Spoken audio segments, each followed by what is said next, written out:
when you say we were fine, what time did you see him when he was alert? We had a drink together at 9 to celebrate something at work tomorrow. Okay. What time did you guys go to bed? 9:30. I just woke up. I always, when I sleep with my kids, I'll wake up and I go back in my own bed. Mm-hmm. I just crawl over on his side. Okay, ready? Run. Okay, I'm getting all three. Cheers, boys. Yep, come back in the corner with us. There we go. Richard. Richard, yep.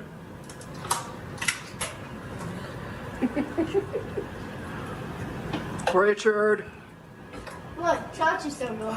Ron, take the hot sexy out of here. Oh! you were an Afghanistan warrior. You are an Afghanistan warrior. So my husband passed away unexpectedly last year. So it's March 4th was a 1-year anniversary for us, and he was 39. It completely took us all by shock. And we have 3 little boys, 10, 9, and 6. And you know, my kids and I kind of wrote this book on the different emotions and grieving processes that we've experienced last year, and you know, hoping that it can kind of help other kids, you know, deal with this and kind of, you know, find happiness some way or another.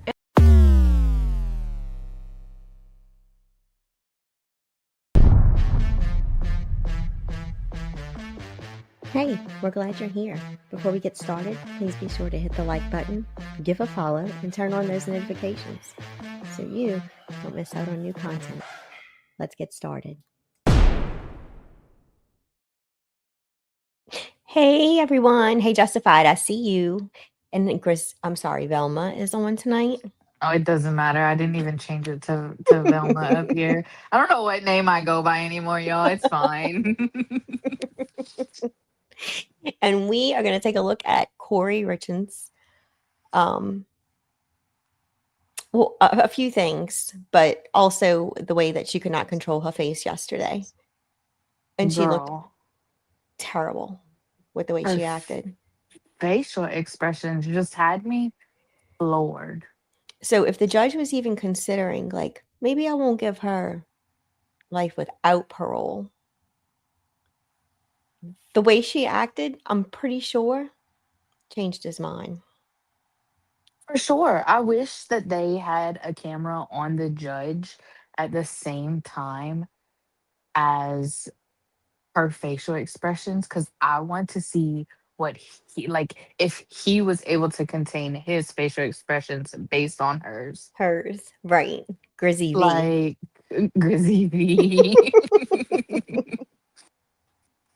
Yeah, I wish that we had seen what and like after everything that everybody had to say, like he didn't even take a recess to like contemplate again, you know? Yeah. He was just like, nope, I made up my mind. This is what we're doing. And I love the way that he explained it all. Mm-hmm. So I watched it on and off. I didn't watch it the whole time. So same.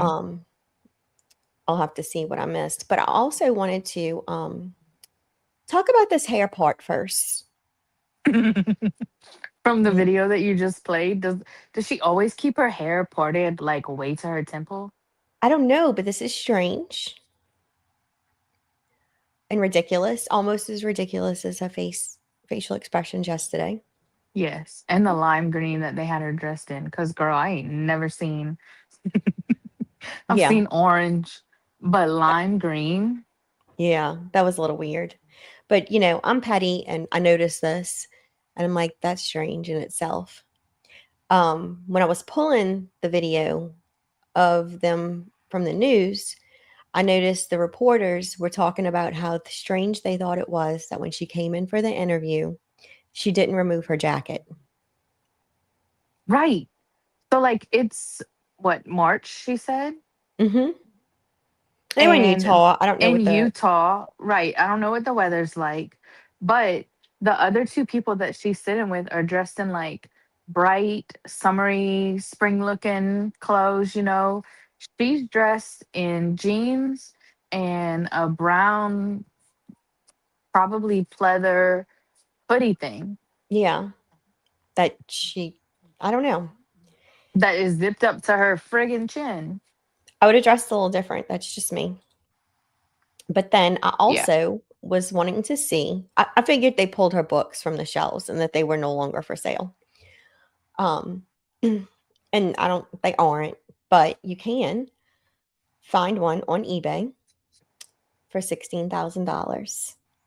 Shut up. I didn't even think about looking at that. And when I saw it earlier, it was in two people's carts and they had, I don't know, like quite a few interested in it. That's wild to me that anybody would ever be interested in paying $16,000. For a children's book that in that interview that we just watched, she said her and her kids wrote, but Which is completely false. she got a ghostwriter. Right. Yeah. She didn't make very much money off of it either. She would make around No. $5, I think, per book that she sold on Amazon. So this was just, I think she did it maybe because, and this is just my opinion, she did it because maybe she thought that they were on to her or what was going on. I mean, the family was already coming after her. Maybe Right. she thought this was going to make her look better. I think so. I think it was going to make her look like the grieving widow. Right. So not the murderer. Right. So Goodreads has some reviews. So I thought I would read two of them that were just hilarious to me. And one of them is, this was written May 18th, 2023. Jonathan says, "This book is a killer. It will take your breath away. So good that it's simply murder. The author clearly knows all about death on a deeply intimate level. When I finished, I felt like I'd be poisoned to death with fentanyl by a loved one. It's that powerful. I can honestly say it kicks harder than a Moscow mule." Stop it. And then, this was March 29th, 2023. "This book should be flagged on Goodreads. I don't know what the flag would be, except when someone murders her husband and writes a book. There should be a flag." So that was her review. Oh, those are good. And her, it has 1.7 stars. 1.7? Uh-huh.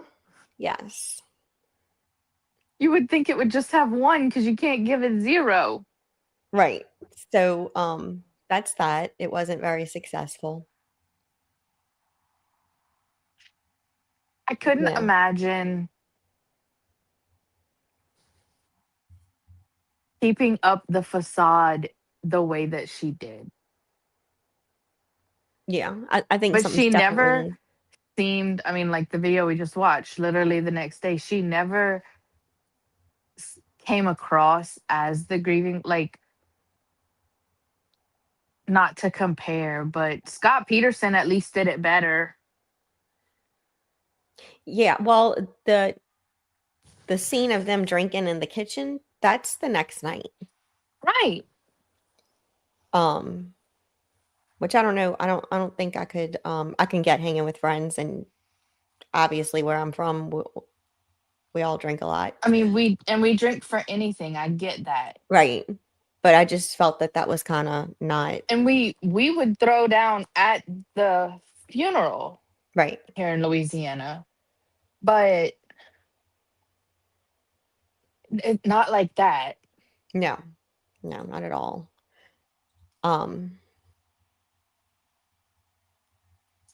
Yeah, it was really weird how she acted with the whole thing. And even like her sister-in-law said that, when the police get there or whatever, her hair is like up in a nice tidy bun. She's in these nice pajamas, Right. and neatly even if looks neat. Right. She was prepared. Mm-hmm. Even if I didn't know that she was already convicted and whatnot, her crying gave fake. Like Yeah, she like just, a rehearsed story. yes. Like she knew when to pause, and just the literal sound that she made for her crying sounded like when my child fake cries. Mm-hmm. And I don't know. I don't understand how people think that they can get away with stuff, especially nowadays. I know. It's very difficult, I would think. But not that I would try to get away with anything like this. For the Right. record. Same, allegedly. Yes. So let's Um start and playing. knowing the one thing that bothers me is like she kept up this story and she's still keeping up this story, knowing that her boys tried to get into her room that night. Mm-hmm. Yeah, two of them. I would have lost it if they ended up making that little boy testify though. Mm-hmm. I'm glad they didn't. Yeah. Justified that said she would never pay that much. You would not pay $16,000 for Kouri's book. Oh, another review did say it looks like the dad's there to haunt them. It's not like because the drawings were like horrible. Right. And you can see it on this, but it's kind of And I've seen the cover. yeah, he's got his hands up and he looks like he's there to haunt them and he's like Yeah. freaking scare a kid. Yeah, like not like next to him, like holding him in a spirit or ghost form, so to say, but Yeah. like watching him from way far back, like I don't know, just the artwork on the cover was weird enough for me. Mm-hmm. Yeah, definitely. So I'm gonna start this video and let's see.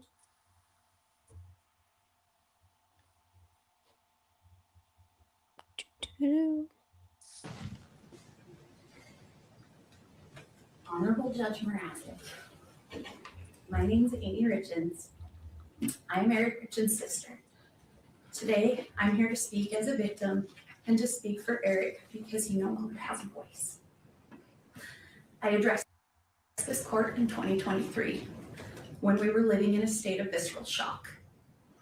Now, 3 years later, we are here at sentencing on a date that carries a weight I can barely describe. Today's Eric's 44th birthday. Birthdays are supposed to be proof of life, a day to celebrate another year of growth. Instead, today is a cruel reminder of another year Eric will never see, and a reminder of the fatherhood that was stolen from his 3 sons.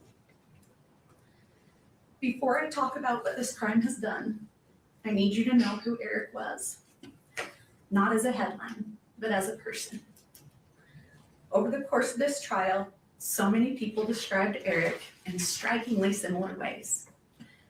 They called him outgoing, confident, funny, competitive, dependable, driven, and fiercely loyal.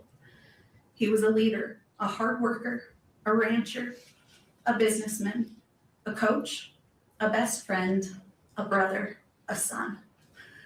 But more than anything, Her facial expressions even start here, even though it's not so obvious, because the way Right. she's staring this woman down, and she is thinking some awful things right now. Oh, you know she is. And the like whenever she mentioned that it was his birthday, she just barely nodded her head. Yeah. So she is like, I don't think she's blinked yet. yeah, she's pretty pissed. people described him as a phenomenal father. Eric had 3 sons and he coached many of their sports teams. He was the kind of dad who showed up not just for his own children, but for everyone around them. Sometimes I think about all the children who lost him too, the kids he coached, mentored, and believed in. I cannot imagine the confusion and heartbreak they felt when someone who had become such a steady and trusted part of their lives was suddenly gone. Eric was a real person, a deeply loved person, and the loss of him echoes through every life he touched.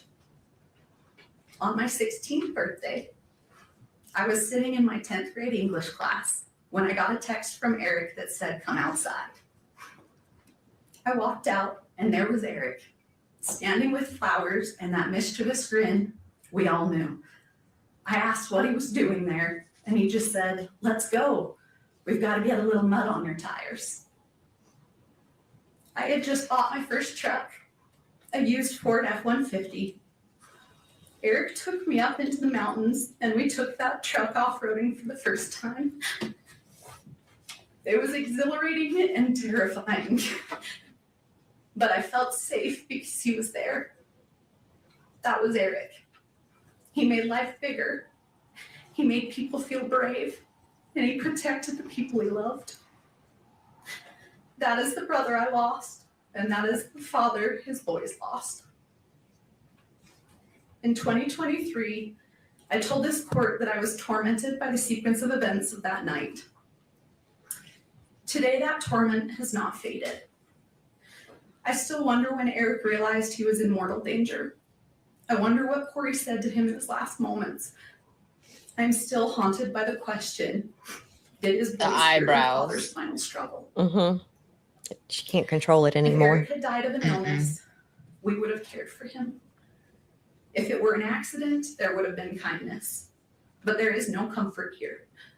In his last moments, after being intentionally poisoned, my brother was faced with the ultimate betrayal. Eric's sons were 9, 7, and 5 when their world was shattered. They are now 13, 11, and 9. These are the years when a boy learns how to be a man by watching his father.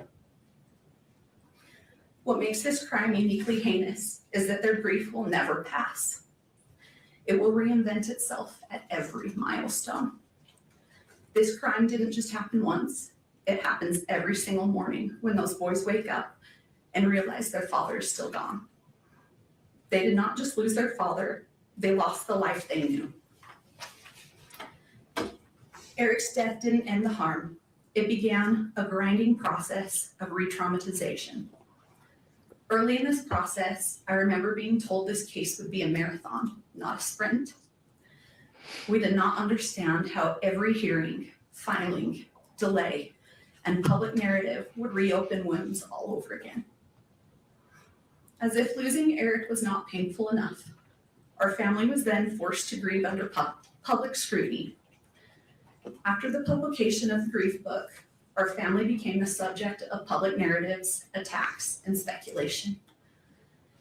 At one point, I received a message sent from a burner phone that said, "You think you're funny? Kouri will get the last laugh. Your jealousy is as disgusting as your family."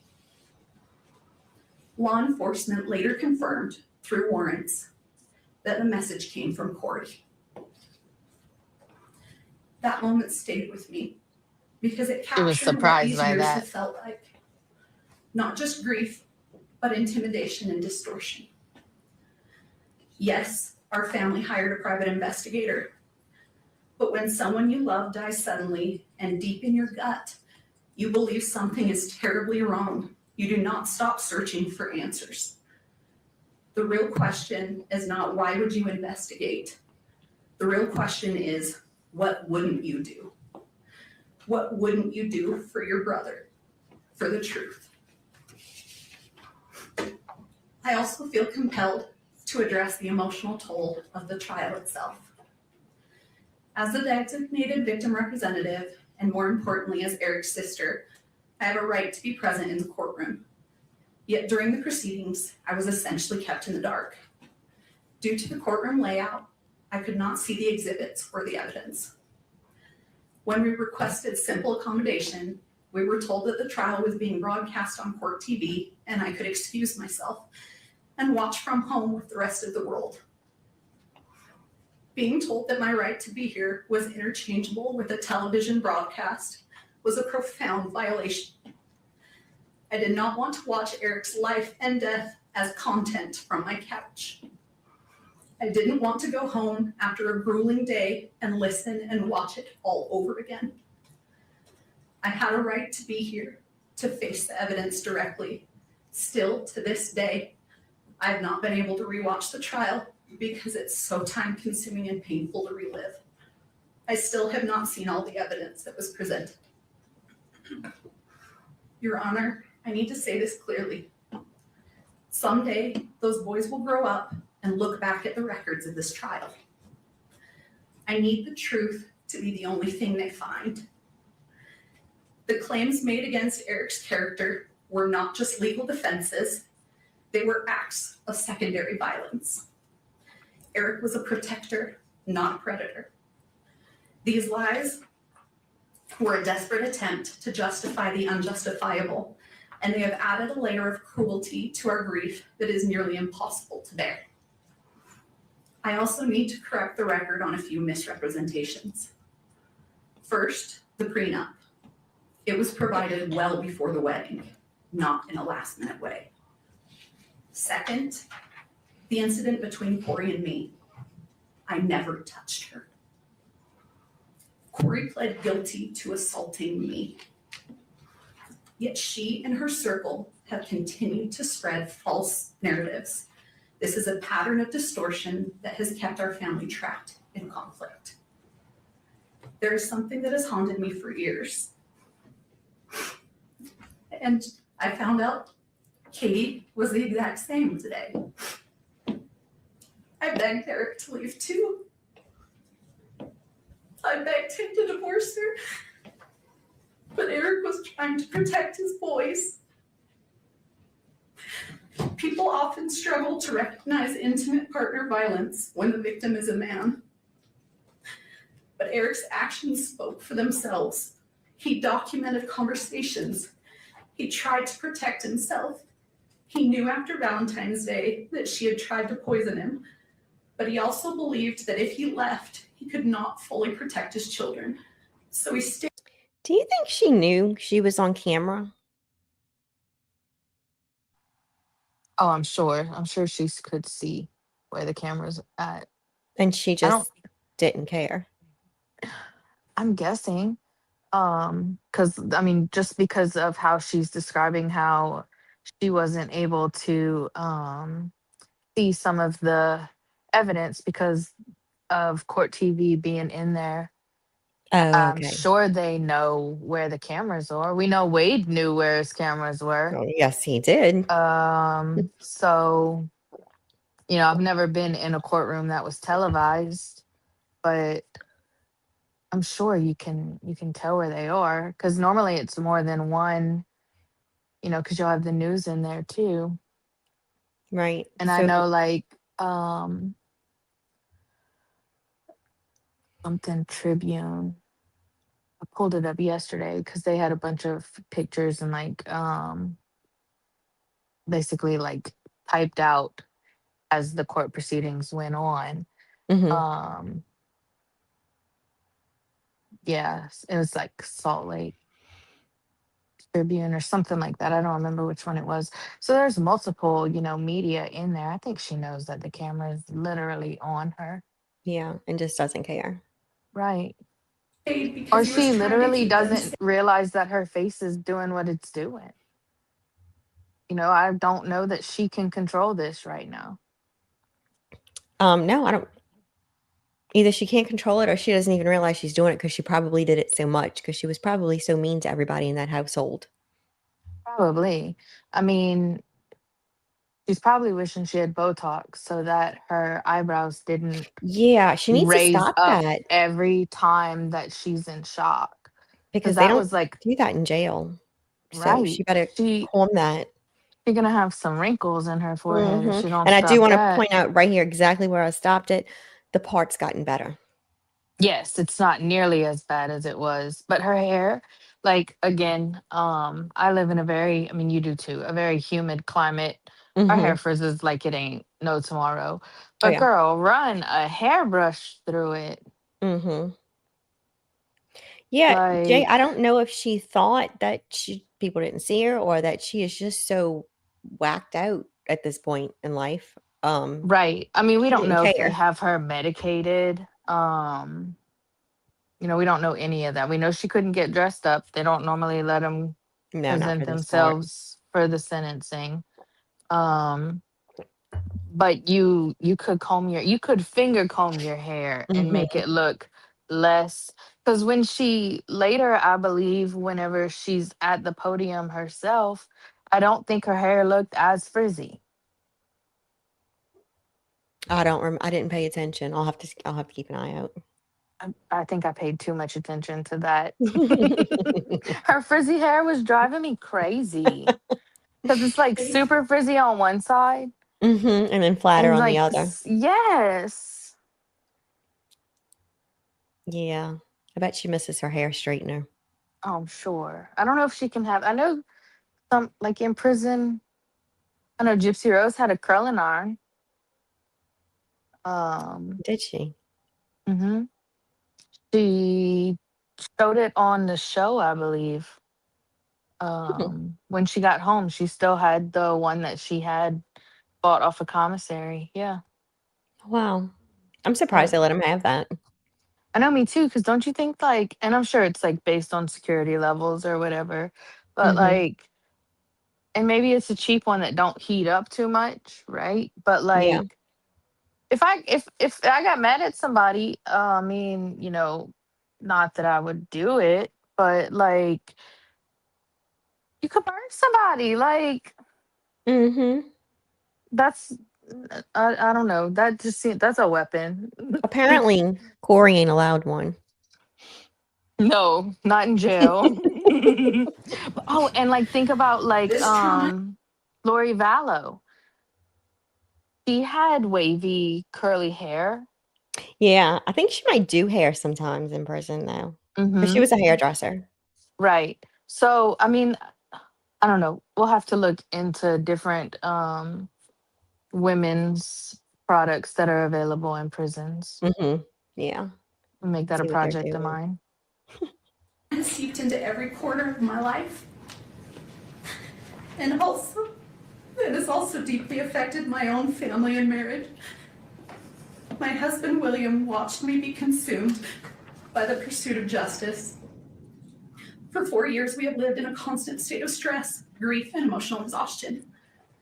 I lost my job as a professor at Montana Tech University on the very day I was subpoenaed to appear in this court. Eric was so proud of me earning my PhD, and teaching students was something I loved and that made me proud. It now seems like another thing that Kouri's actions have taken away from me. But the most devastating loss is one that isn't in any police report. Because of the unrelenting stress of this investigation and the constant attacks on our family, I suffered a traumatic miscarriage of twins.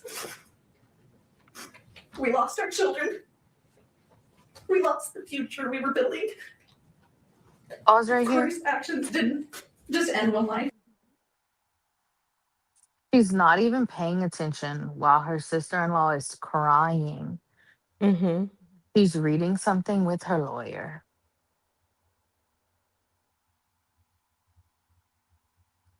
And that irks my nerves so bad.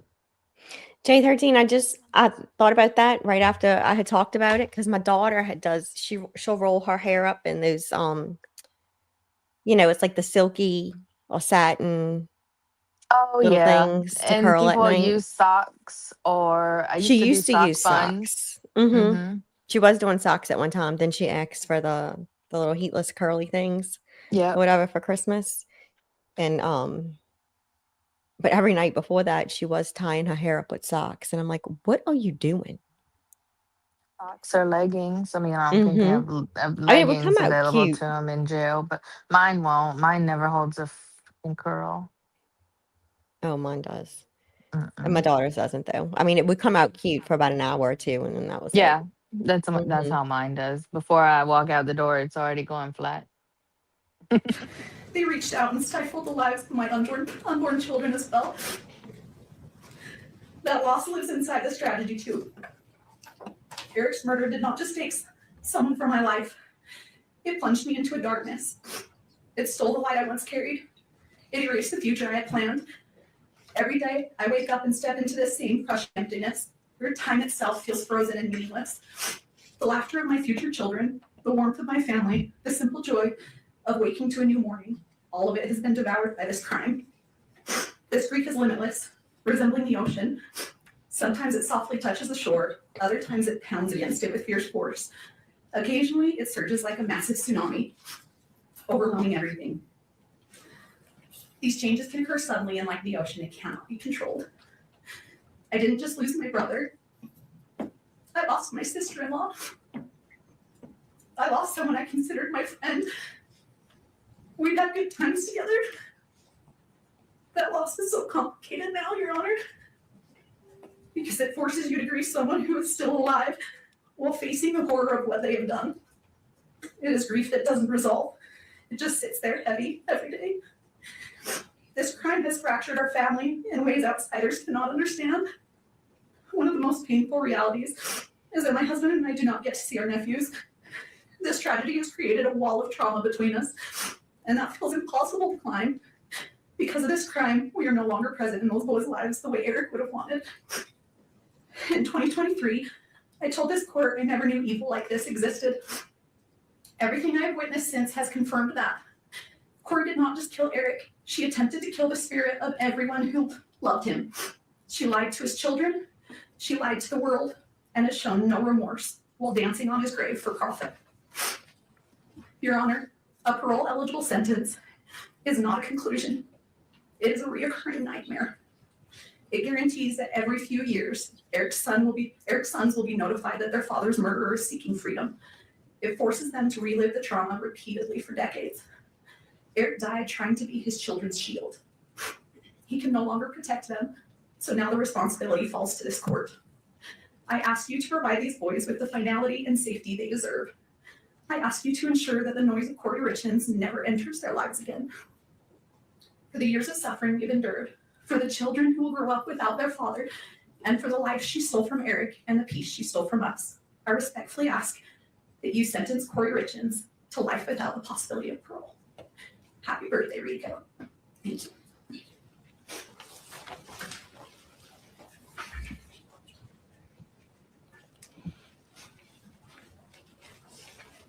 Thank you, Jessica. Good morning. Good morning, Judge. Take your time. My name is Jessica Black. I'm a licensed clinical mental health therapist and a registered therapist. Myself and my colleagues are here today to read the victim impact statements for 3 children.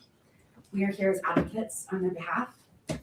After a developmentally appropriate process, the boys were able to decide individually how they wanted to share their statements, and this is what they chose. Our roles are to read their words exactly as they wrote. The boys want the court and the world to hear their side. This is from WR. I woke up to sirens, and there were a lot of people at my house, and I was definitely scared. I felt confused. I was in a bedroom with my brothers, and I didn't know what was happening.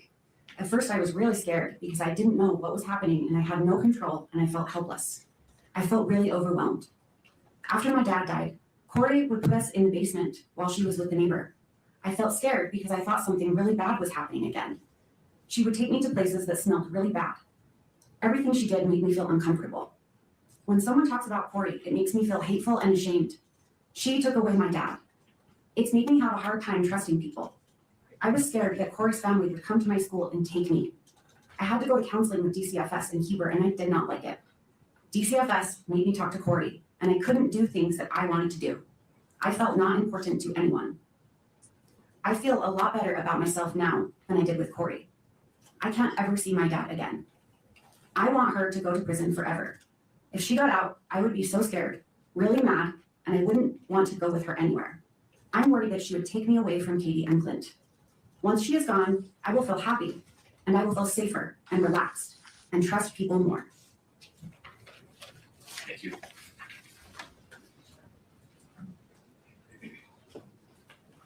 Christina. Yes, Good Your morning. Honor. I am Christina Green. I'm a licensed clinical social worker, registered play therapist, and I will be reading for HR. You took away my dad for no reason other than greed, and you only cared about yourself and your stupid boyfriends. You were not caring and watching over me and my brothers. I had to be a parent to W. C and I would walk him to the bus stop, feed him, and watch him. You were not concerned about our health. When we got hurt, you didn't even care. When C got ran over by a side-by-side, you still made him go to the soccer game that day without taking him to the doctors first. You would lock C in his room, and I would have to go to the kitchen and bring him food. You shamed us when we didn't want to eat uncooked lasagna you made. We threw it away because we couldn't eat it. Then you made us watch videos of children starving in war areas. You wanted to scare us into eating something that wasn't cooked. You wouldn't let our dog outside, and then the dog would pee inside. You created this problem, then you would smack my dog on the head as hard as you could. You wouldn't let me put my kitten in the garage for safety at night, and we found it eaten by raccoons the next day.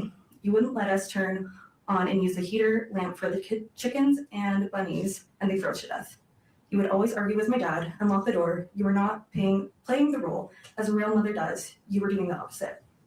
Now my dad can't be my coach anymore, can't be at any of my games.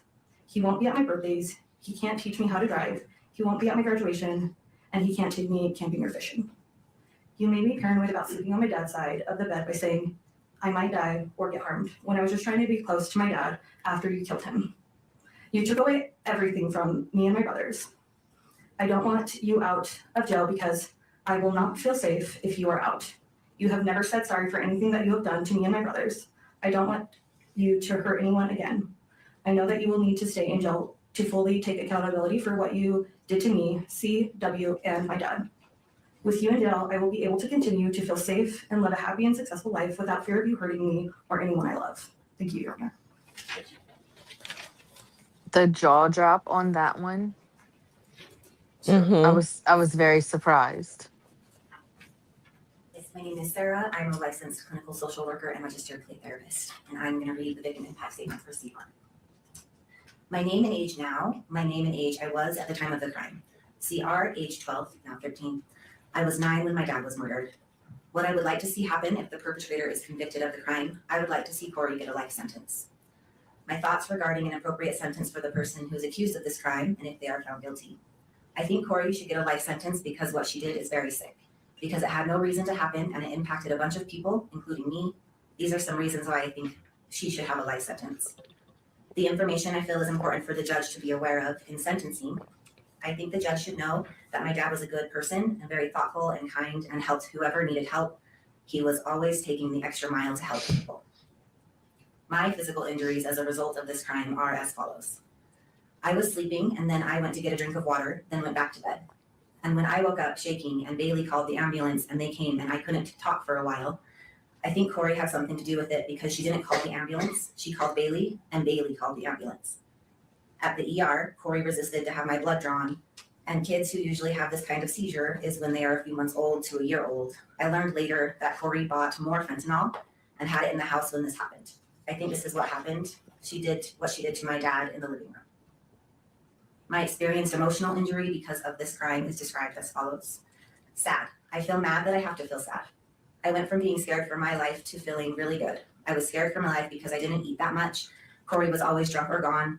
I was always locked in my room. I can't remember, but I am pretty sure the lock was on the outside. Kouri threatened she would kill my lizard because we didn't want to watch some weird show with her. All of our chickens died because there was no food or water. My rabbit died because we didn't have food or water. The goats almost starved to death because she bought moldy hay and she didn't water them. Nothing ever got fed or watered. It didn't feel good to worry about my animals. I felt like I had to take care of my siblings. Ash mostly took care of me though because I was locked in my room. Ash would bring me food. Kouri would lock me up if I told her she was drunk. This happened pretty much daily. I feel angry that she locked me in my room. I am angry almost all my animals died. I am angry she threatened to kill them. I am angry she killed my dad.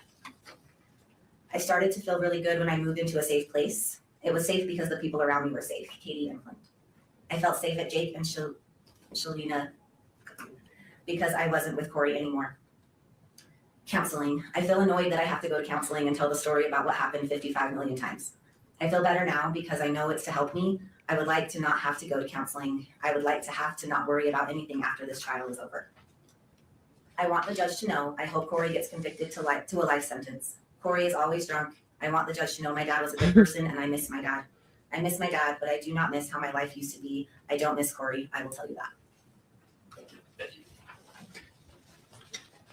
That face, That I face. wanted to go right through the phone Your when Honor, I saw her statements do to that. the State sentencing exhibits A through I previously provided to the court and defense. I have copies now I can bring to the court. Her attorney on the left looks defeated. Mm-hmm. Like she's like, shit. At least they're just not falling pack up asleep. and go home now. Right. I mean, they didn't really do much defending during her No. trial. No. Like, Any objection, Ms. Esther? Yes, we do object to some of those being on the public docket, and we can, if we want to take a break, we can go through that with the prosecution. I actually sent him an email asking if they would be filed publicly, and his response was no. So I was unaware that he was going to do that. Admitting that they filed in the publicly are two different things. Any objection to their admission? Not to their admission, only to their public filing. Yeah. Okay, we can work that out. States A through I are admitted. I need a break. We'll be in recess until 11:10. If during that break you and Ms. Nestor would come to some consensus about what the defense wants to have listed as private and or protected depending on the content. Your Honor, the state agrees all should be. Okay, understood. That's the order of the court. We'll be in recess until 11:10. Follow the directions of the court security director. So from what I understand, and I just heard a little bit of it yesterday, that they had people who she didn't even know write Impact letters for statements. her. Yes. Yeah. That were, on her side or whatever. Yep. People that were previously impacted by LWAP. Yeah. Mm-hmm. But nobody, I don't believe, in her personal life No, wrote or said anything. Her brother and her mom got up, I think. Oh, that's right. They did. Yeah. I Yeah, didn't want to because listen to that's him. when no. And we'll if you do want to play it, we can. But that's when she cries, okay? As a mother, if I was truly innocent and I'm having to sit here and listen to these 3 letters that my children wrote, I would be bawling. Yes. Instead, One, she made faces. Yep, she was appalled at what they had to say. One, they call her by her name. Mm-hmm. They don't call her my mom, my mother. The second one that got me was, and it was the oldest one, he called her the perpetrator. Yeah. I would be And bawling, especially if I was innocent. I bawled, and these aren't even my kids. right. It was like she didn't oh, really? Is that what you Yeah. have to say? And then But that face at the end was like, okay, fine. Her statement is like, oh, I'm gonna love you, live, Yeah. trust, be truthful, and whatever she was saying. Be like your dad. Yeah. So but the faces, if it was me and I was watching this and that was my mother and she's making those faces, I wouldn't want Right. to have anything to do with her. No. So like, look, and she those thought we were boys- talking shit. Those boys don't. And they shouldn't have to be put through that. They shouldn't. Yeah. I hope that they do take her rights. Well, I don't think she's been able to speak to them at all. No, and that's because she has to contact the it's Eric's family. So they have the jail number blocked. Okay. Yeah. And it's probably a good idea because you don't know what she'll tell them and screw them up in the head more. No, I would be listening to that on speakerphone right there. If by some reason the court was like, you have to let them talk to her, Mm-hmm. That I would be like, and I'm right here on speakerphone, and I will hang up this phone if you say anything cross.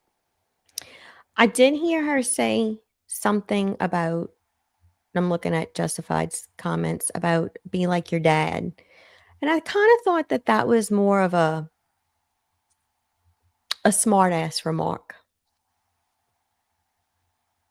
So to me, and this is just how my brain works, be like your dad. But I accused your dad of being a drug addict. Mm-hmm. I attempted to murder your dad once, failed. 17 days later, tried again and succeeded. To me, Right. because this woman still wants to get out of jail, as a child, and like I said, this is how my brain works, so not everybody might hear it this way. I would hear, she wants to kill me too. Right. You hated my dad and you want me to be just like him. Yep. Yep. Because those boys witnessed them fighting. They witnessed a lot of stuff when Eric was alive, I assume, right? Right. And then all the Um, stories about their animals. I know. That broke That my is, heart. I don't think all three of them would have came up with it on their own, speaking to their therapist. And a person who kills animals or are mean to them, they're kind of like psychos. Yep. So it's not surprising that the kids said that. No, and the one boy that was like, you don't care about us, you're never home, you only care about drinking and your boyfriends. Like, Hmm. And she acted shocked. Well, she had a yeah, boyfriend. He was on the stand. The night after your husband died, you were dying laughing and partying in your kitchen, taking shots. literally. Yeah. So how is that not believable? And as a single mom, dating comes last for me. Like, Well, they if weren't somebody comes into even my life, great. But my baby comes first and foremost every time. absolutely like that. And if That's the my oldest kids. was 9, she's leaving them home by themselves? Fuck no. Never. I would never Mine do is that. 9 and asking to stay home by herself now. And I'm like, no, I won't even walk to the store 1 block away without you coming with me. Mm-hmm. Mine's 11, and my mother lives around the corner, and I don't let her stay home by herself, even though my mom is literally right there. It's too scary. Yep, not gonna happen. Mm-mm. Maybe when No. you can drive. Mm-hmm. Yeah. Not happening right now. No, absolutely not. And she's So leaving 3 boys, 9 and under, I alone. know, and kids can be wild. Like, you can't trust 3 boys in a house Mm-mm. to take care of one another and make sure everything's safe and whatever. Um, She's I trying to did feed want to them go. uncooked lasagna. I know, how gross.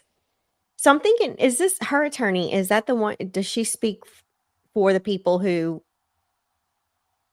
was writing letters on her behalf who didn't want to be identified? I believe so. Um, and then I saw a video of somebody who said that they were able to zoom in on the letter, but I Mm-hmm. don't know if it was like if he really was able to zoom in and read the name or if he just made something up. So, Mm. yeah. I was trying to find when she actually gets sentenced because I did not see that. Oh, it's good. Somebody said it was at 2 something.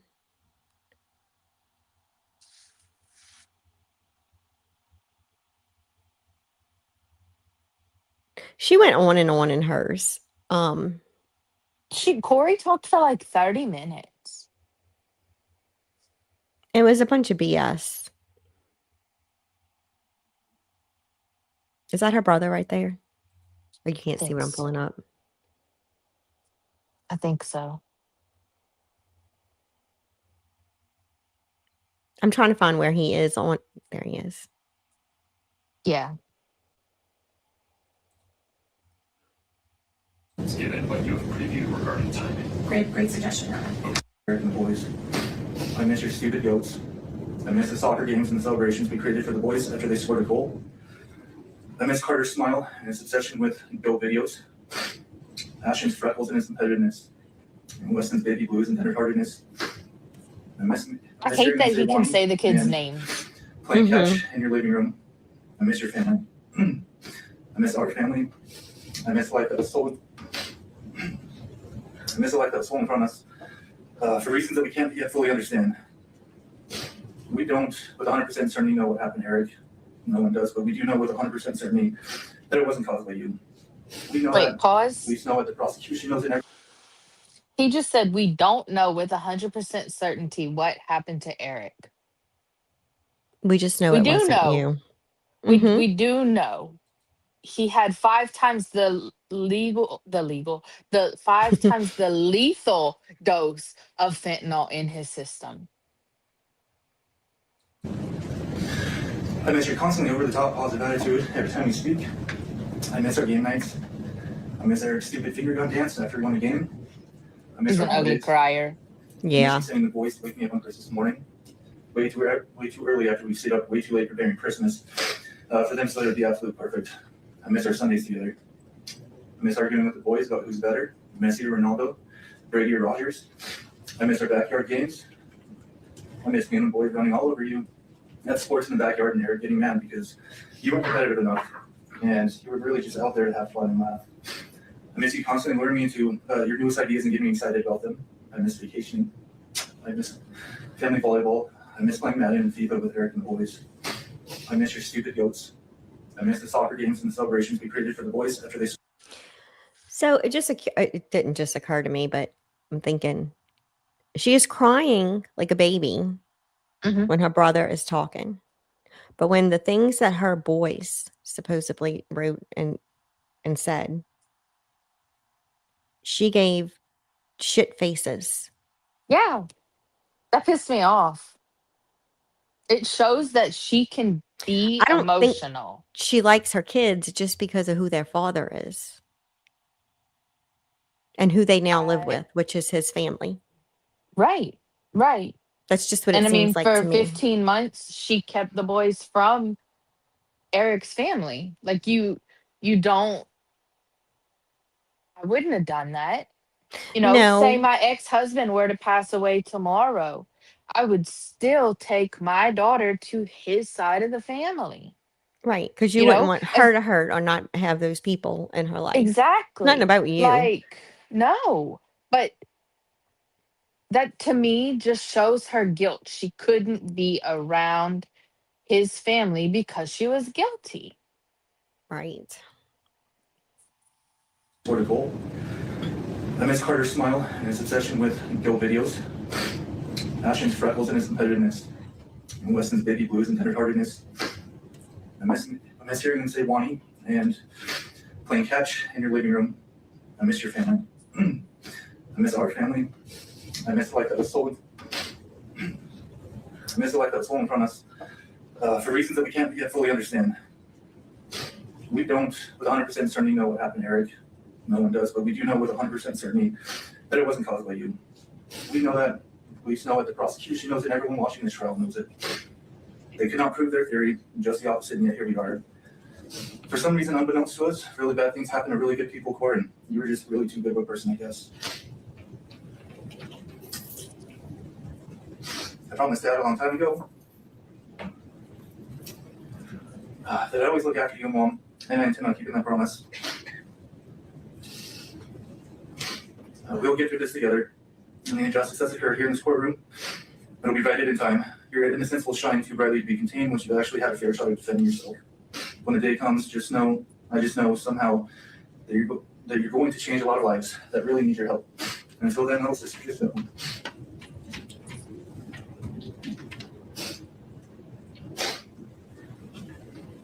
Just know that I'm right by your side. I'll always be right here for you. I love you. All right, thank you.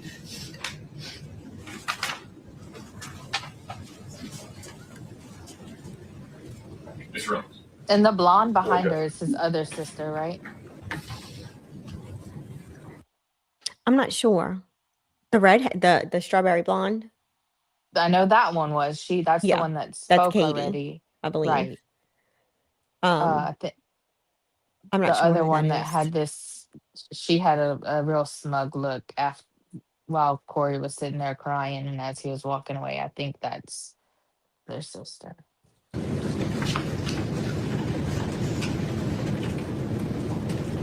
Your Honor, I want to maybe begin by speaking just plainly and honestly. I disagree with the jury's verdict. I'm deeply saddened by the way that justice was rendered in this case. I don't believe that this outcome fully reflects the truth or the humanity involved. But our Constitution demands something difficult of all of us, especially officers of the court. It demands restraint. It demands respect for the process, even though the outcome wounds us. And so, while I disagree with the verdict, I respect the jury's decision. And while I disagree with many of this court's rulings, I respect the lawful authority of this court, of Your Honor. This is because the rule of law only survives if we continue to honor it, even in moments of disappointment and pain.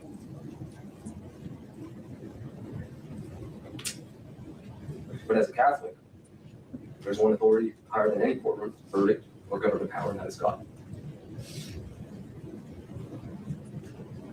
I say that as a reminder of humanity and of human limitation. Our system of justice is imperfect because every human. Who is this? Do you know? I don't. Justify, do you know?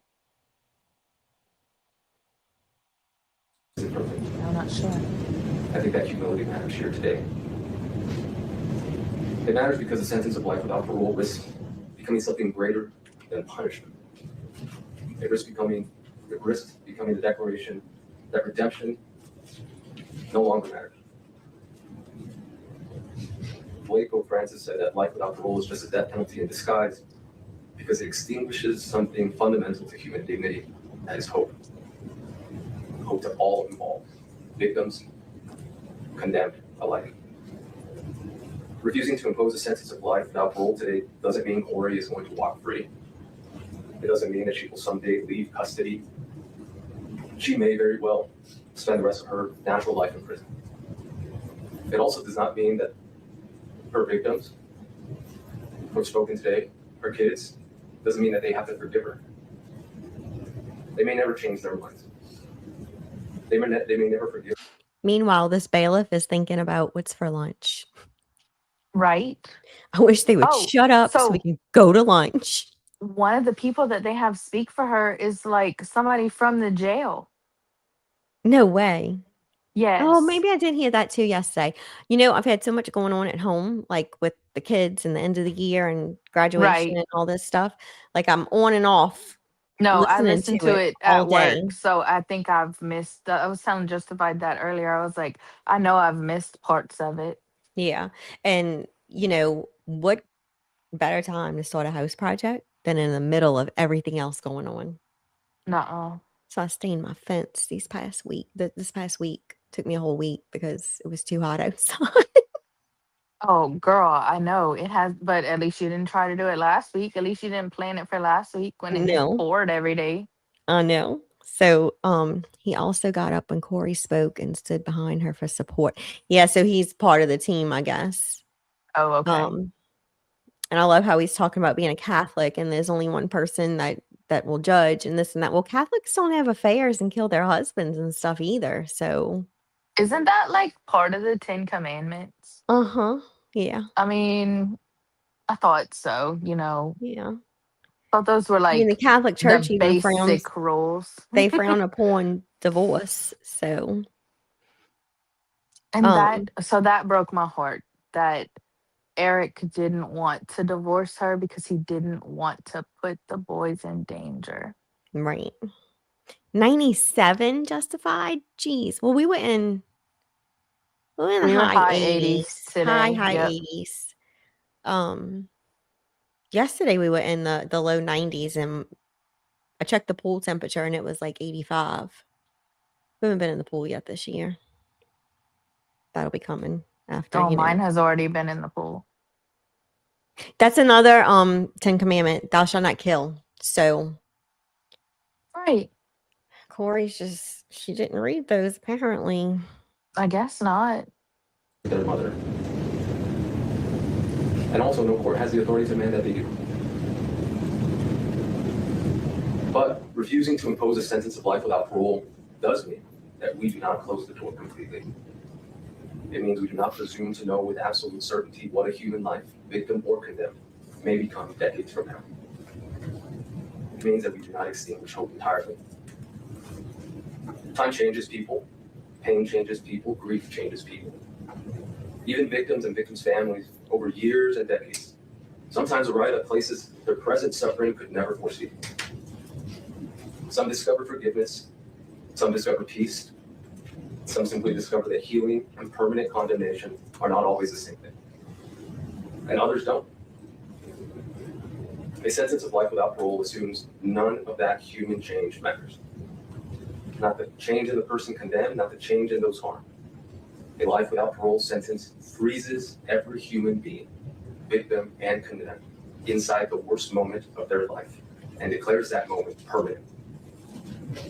Our Constitution demands more restraint than that, because a real measure of justice is not what we do when mercy is easy. It is whether we preserve humanity when mercy is hardest. No sentence handed down today will undo suffering. A different verdict wouldn't have reversed tragedy. But there is a profound moral difference between saying you must be punished and saying you are beyond redemption forever. One is justice restrained by humility. The other risks becoming judgment without end. And no human institution possesses moral certainty to make that judgment absolutely. That lies with God alone. Thank you. Thank you, Mr. Ross.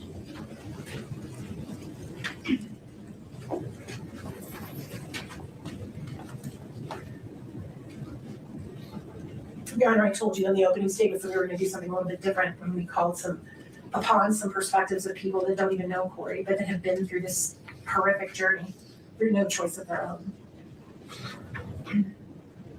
One is from a mother whose son was murdered. Again, we're going to just share her name with only the court and the prosecution.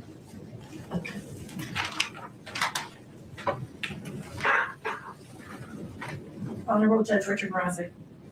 I'm going to skip the names, including the name of her son. My son was murdered almost 30 years ago in a random act of violence. He was only 18 years old. The man who killed him was just a few months older. I know the kind of grief that changes your life. I have felt the despair, darkness, and rage that comes from that loss. I know what it's like to try to rebuild your life with a heart that will never be whole again.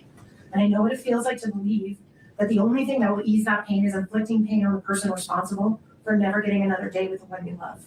I grieve with the family of Kouri Richins. I am heartbroken for them, especially his children. And I want to be clear that nothing I'm sharing today about the criminal justice system and its many failings should be taken as any sort of criticism of them and how they feel or act in their grief. But I feel compelled to share my perspective with the court because I wish I had known what might be on the other side of experiencing the grief of losing my son and trying to navigate the criminal justice process at the same time. And I don't envy the decisions you have to make. I only want to tell you a little of what one broken-hearted mother has learned, and that is that the criminal justice system needs more humanity. It needs more mercy. And I know this because of the man who murdered my son. Sending someone to prison without the possibility of parole should be reserved for the very rare, absolutely most heinous cases. Sending someone to prison without the possibility of parole is to decide they are irredeemable, that they are not capable of change, and will never be worthy of our trust again. It is a fate so bleak, I am not sure how anyone survives it, let alone do what my son's killer did. He went into the worst place imaginable and found a way to be a better human being. He spent the first 18 years of his adult life in maximum security. Those who are sentenced to life without the possibility of parole have few opportunities to participate in programs or work because resources are limited, and why would they waste them on someone who's never getting out of prison? The criminal justice system has gotten better and better at punishment. Mercy has almost been extinguished. We're supposed to find a balance. Okay. If you're 18 and you do some horrific crime, or you're 17, I mean, horrific, I don't even know. And I can't, if you do something at 18, yes, you can change throughout your, because you're still like, your brain is still developing. You're still developing, right? Right. But isn't this girl in her 30s? Yeah. So she was probably always a shitbag. Probably, based on what the boys said, you know. So by 30 something, you are who you are. I mean, you do continue to grow and change or whatever, but if you're still this shitty of a person in your 30s, you have to want to. And clearly, look at this woman. She's not gonna want no to. remorse. No. No, not even Why would you be sadness for her remorseful kids. when you're saying that? No, she's not even sad for her kids. But why would you be remorseful when you're still saying that you didn't do it? Okay. Then who did, Kouri? Yeah. And her heart should just be broken for her kids. That's all that would matter to me, is that, you know, they're heartbroken. But yep. We're supposed to remember that these are human beings, and these decisions will ripple through generations, even strangers. I am afraid with the increasing number of people sentenced to life without even... So what makes, like, the letter that she's reading right now, life without parole should be reserved for the most horrific crimes, and the justice system needs to have more mercy, right? Mm-hmm. Then we turn around and we look at motherfucking Gypsy Rose Blanchard, who damn near had her mother decapitated, Mm-hmm. and she got a 10-year plea deal and served 8.5. And Right. her co-defendant got life without parole. So people are in an outrage about Gypsy getting this sweetheart deal. But now somebody else whose son was murdered is saying that the justice system needs to be more merciful.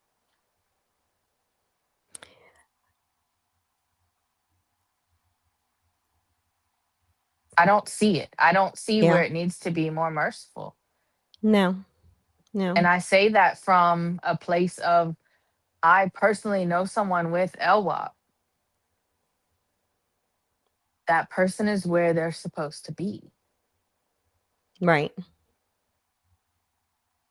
And I don't see her ever changing. And, she No. can file as many appeals as she wants. I don't see that changing for her either.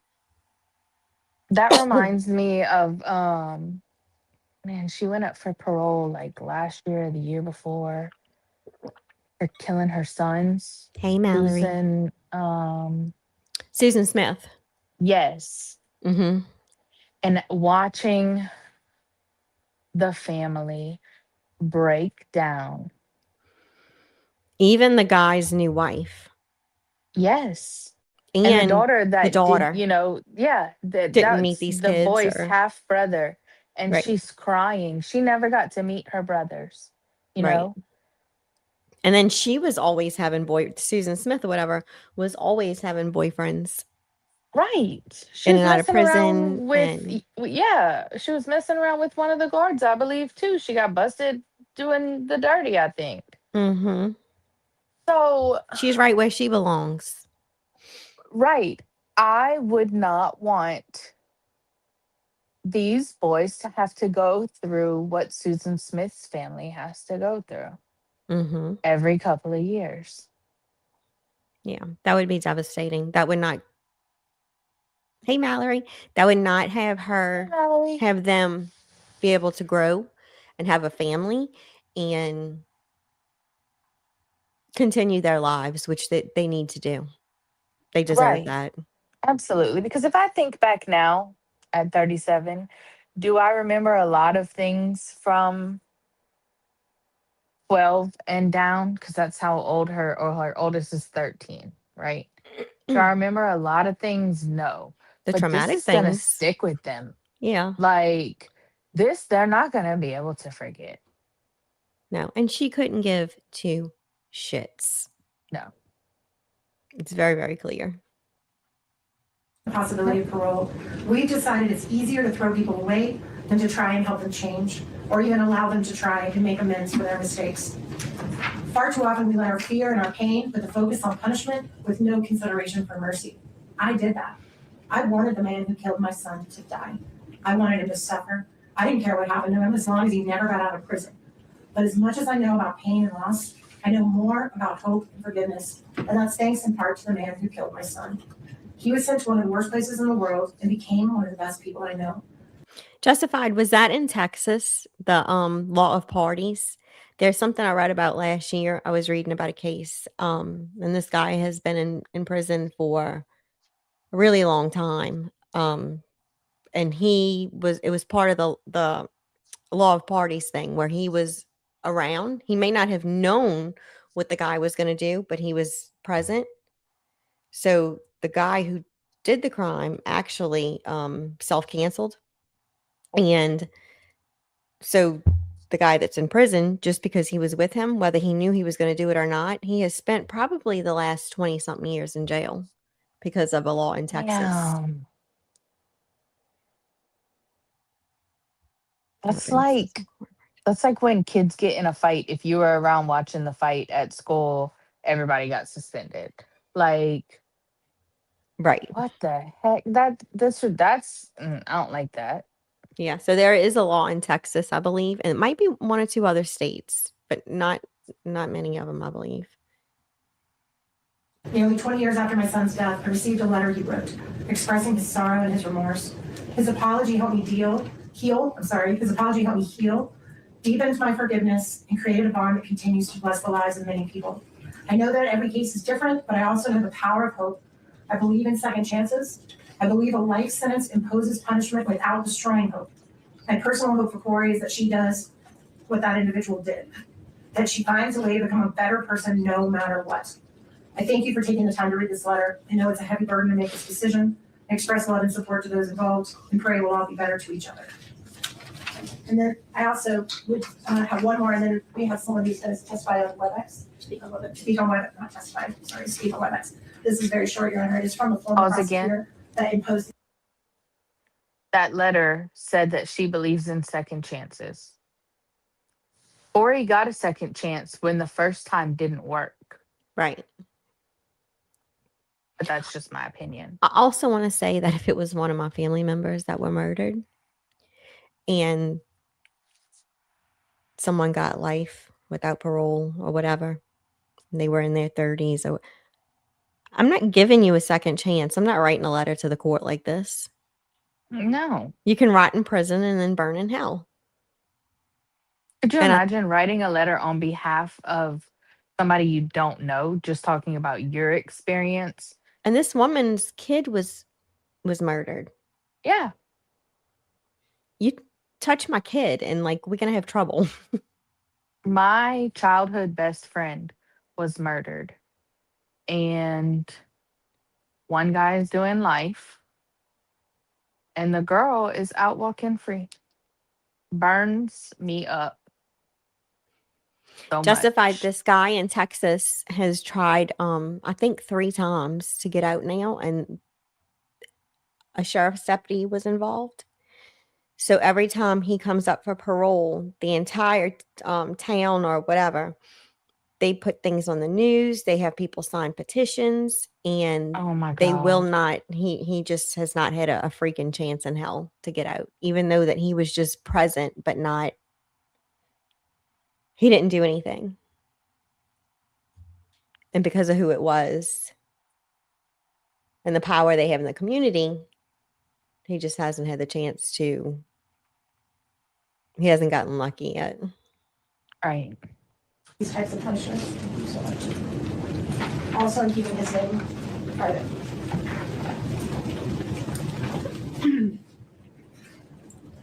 As a matter of fact, I'm going to skip the very first sentence because it would reveal who he is. So I'll just let the court read the first sentence quietly. I was in charge of the prosecution of a young man who committed 2 serious homicides at the Log Haven restaurant. He was prosecuted and found guilty. He was sentenced to 2 consecutive 5-to-life terms.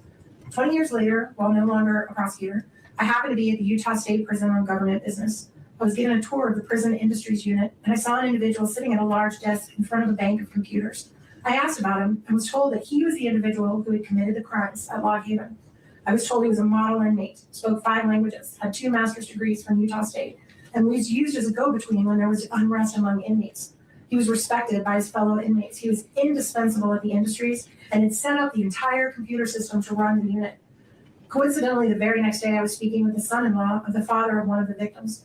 He related to me how there had been a complete reconciliation between their family and the killer of their son. They had long ago forgiven him and wondered if I could help getting him paroled. I still had connections in the criminal justice system, and I told him I would try. I subsequently met with him at the prison, and I was equally impressed with how he had turned his life around. We were able to get him an expedited parole hearing.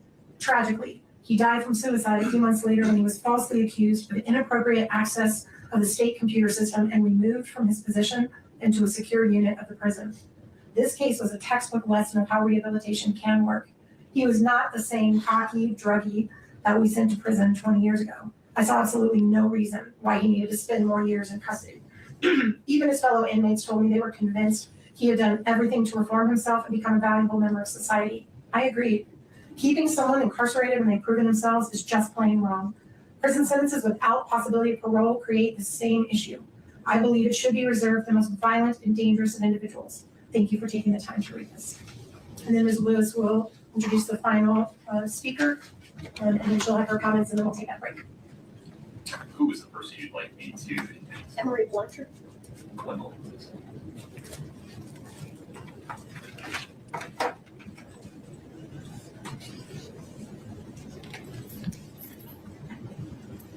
Emery, if you'd please unmute your audio, I'd appreciate it. Are we able to speak? Oh, my apologies. Thank you.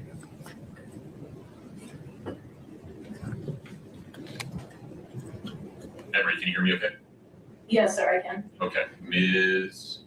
Lewis is going to make an introduction, and then you'll be free to make your statement.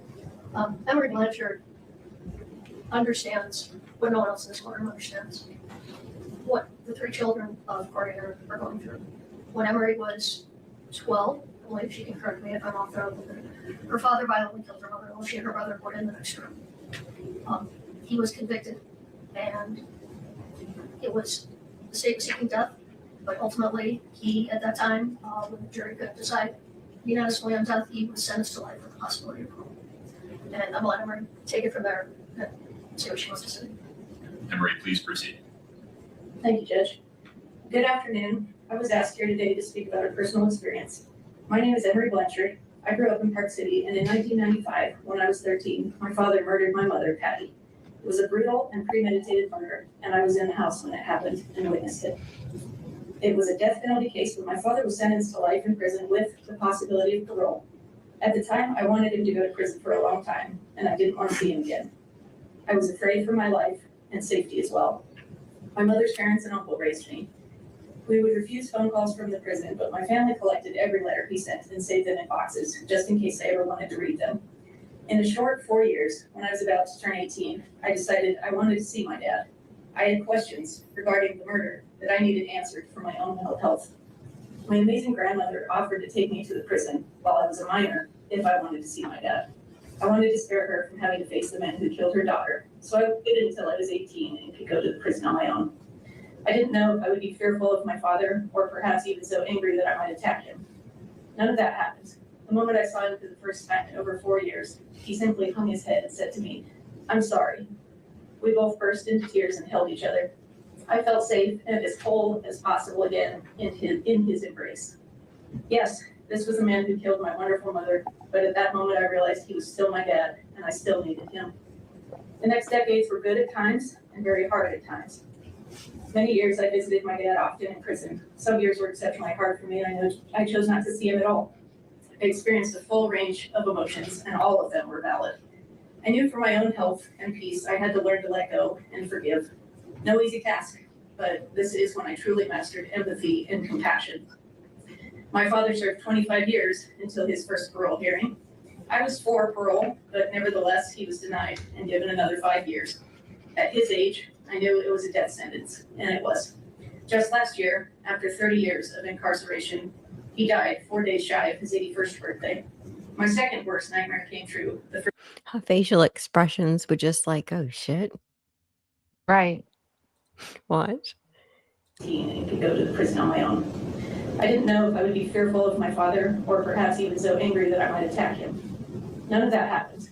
The moment I saw him for the first time in over 4 years, he simply hung his head and said to me, "I'm sorry." We both burst into tears and held each other. I felt safe and as whole as possible again in his embrace. Yes, this was a man who killed my wonderful mother, but at that moment I realized he was still my dad, and I still needed him. The next decades were good at times and very hard at times. Many years I visited my dad often in prison. Some years were exceptionally hard for me, and I chose not to see him at all. I experienced a full range of emotions, and all of them were valid. I knew for my own health and peace, I had to learn to let go and forgive. No easy task, but this is when I truly mastered empathy and compassion. My father served 25 years until his first parole hearing. I was for parole, but nevertheless, he was denied and given another 5 years. At his age, I knew it was a death sentence, and it was. Just last year, after 30 years of incarceration, he died 4 days shy of his 81st birthday. My second worst nightmare came true, the first being my mom being murdered. I was not able to see him while he was dying, there was no compassionate release. Some may say he deserved that, and maybe he did.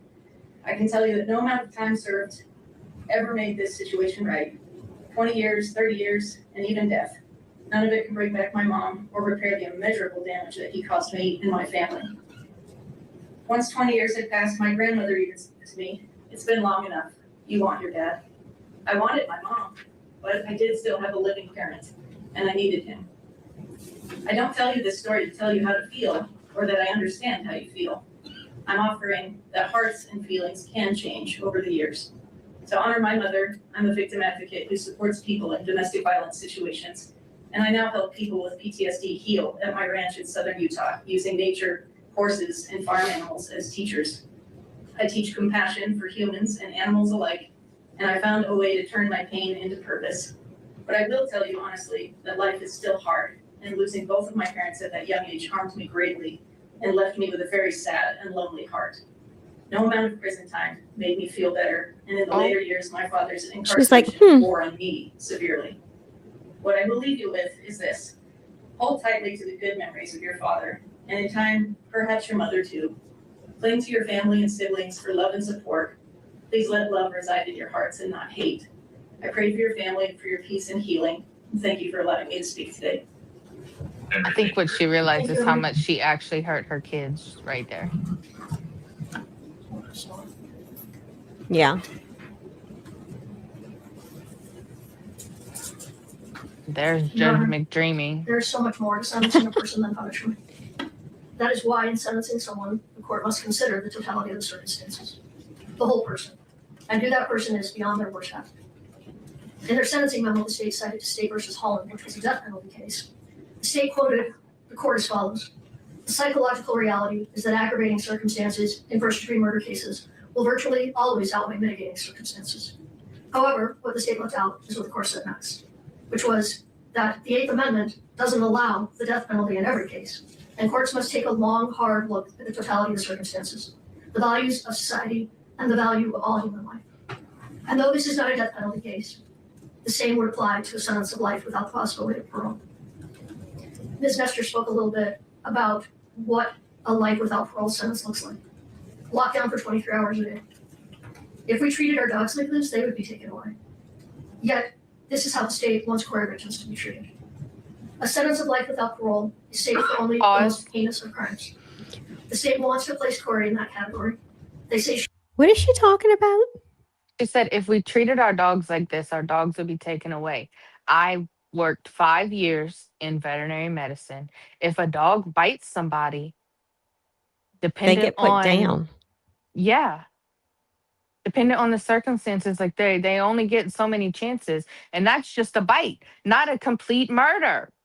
Right. Eric doesn't get to be here any hours.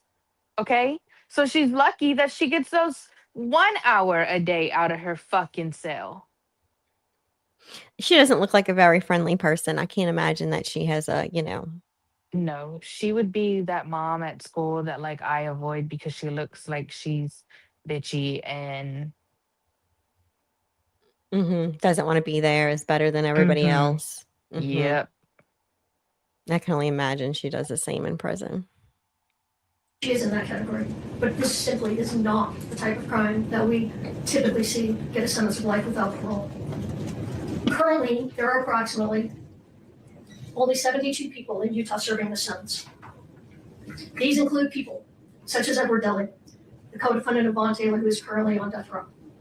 They killed 2 women, kidnapped 2 young girls, and attempted to kill those girls' father by lighting their cabin on fire. I believe that was in Summit County. It includes Daniel Ray Troyer, a serial killer and rapist of women in their 80s. He was convicted of killing 2 women, admitted to a 3rd, and likely killed a 4th. That authorities are aware of. It includes Matthew John Breck, who kidnapped a 10-year-old girl, stabbed her multiple times, severed her spinal cord, and left her dead on her front porch. It includes numerous individuals who brutally murdered children, some who murdered police officers. There are only a handful of people serving life without the possibility of parole for killing a spouse. And in all but one of these that I could find, they killed more than just their spouse. They are individuals who killed their spouse and a child, or killed their spouse and someone else in the process. The only one I'm aware of who killed a spouse and no other individual is Craig Crawford, who set fire to the home. I thought she didn't do it, and this is her attorney. Right. Her prison buddies It's wrote about how sweet she is, how she helps new inmates that are scared, blah, blah, blah. Well, this attorney that's talking right now sounds like an idiot, which I remember hearing some because of she's the, basically like it went saying, on and on and on. Yeah, she did it, but don't give her life without parole. right, right. It doesn't make It's sense. wild. We're comparing it to other people who have life without parole. Yeah, because of what they did. That their murders were much worse. Right, right. Because I guess there's a scale on What's of worse? murder. Like it's a spectrum apparently. Husband, leaving him to die in the fire.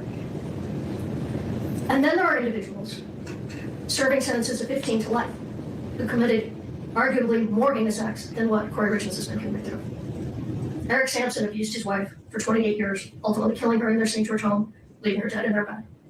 He continues to maintain his innocence, and he's serving 15 to life. John Weston Erickson stabbed his wife to death in front of their 2 young children, also injuring his 7-year-old daughter who attempted to wrestle the knife out of his hand, serving 15 to life.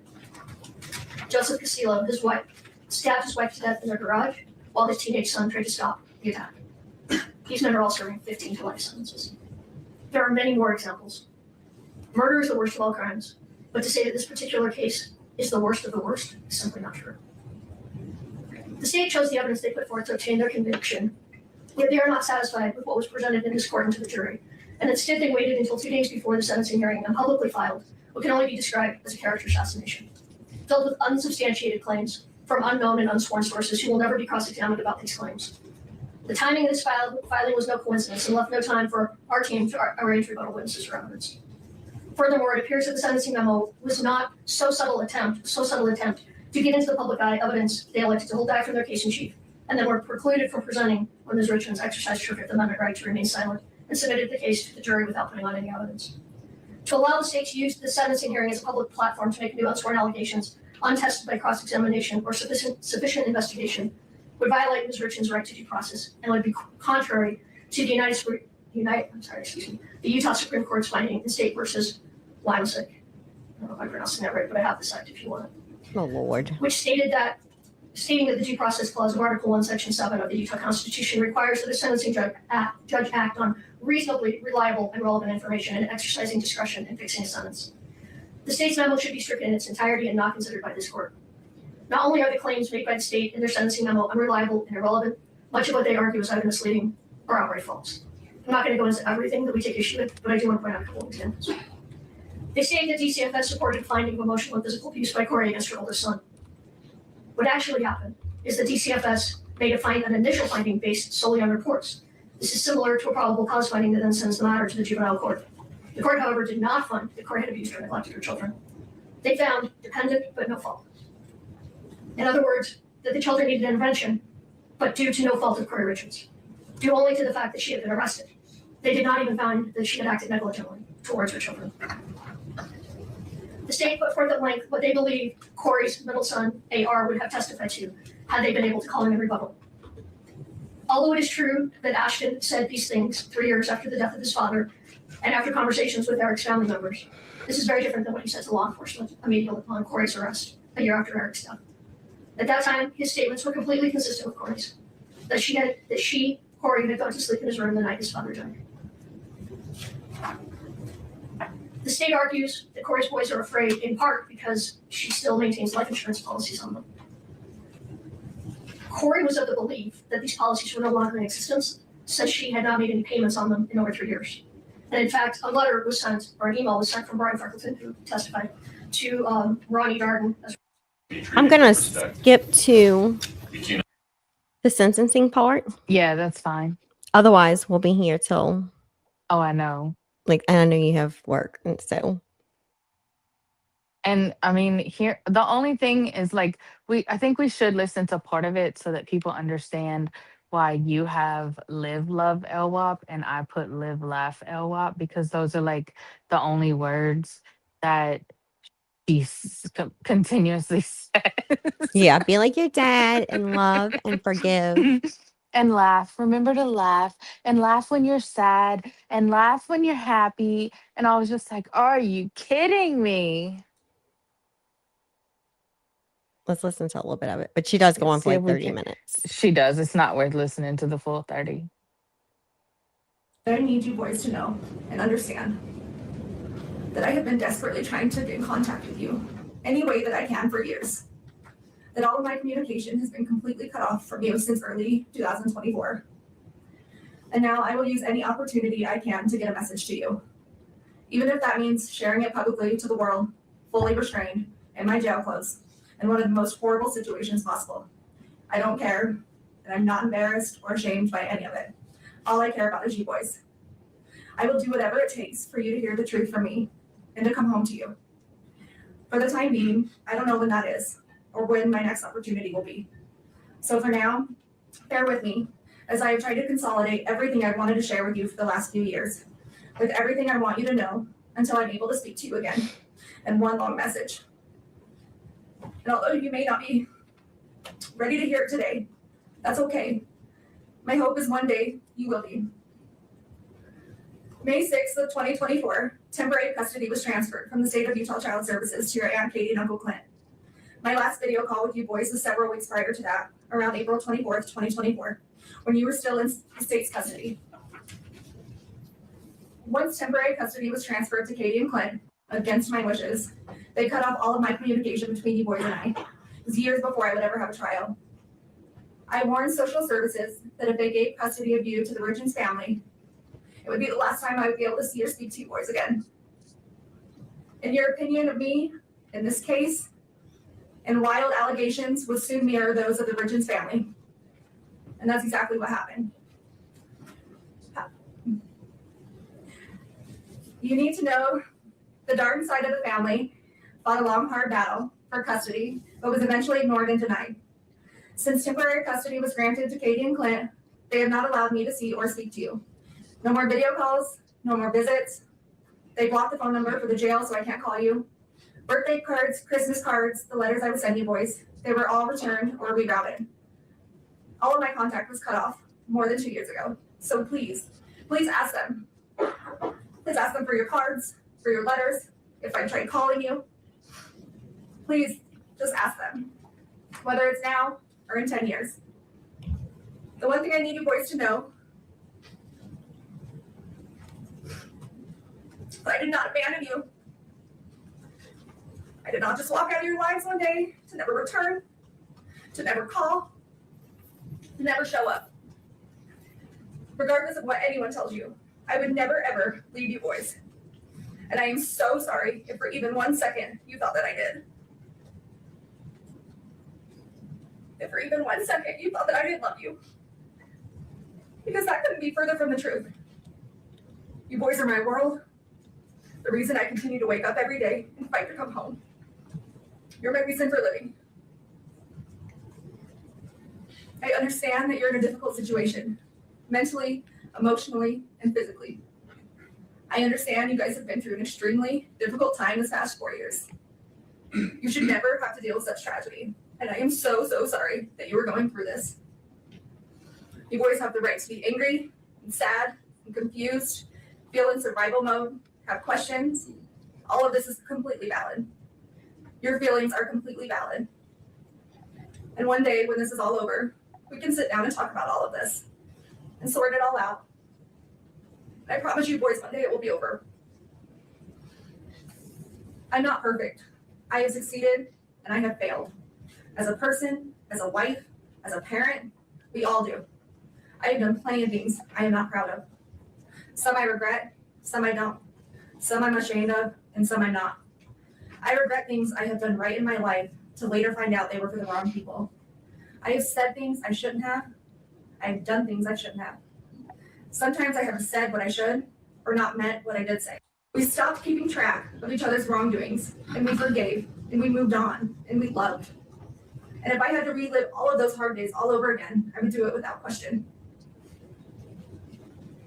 Your dad and I were a lot of things, a mess of sorts sometimes.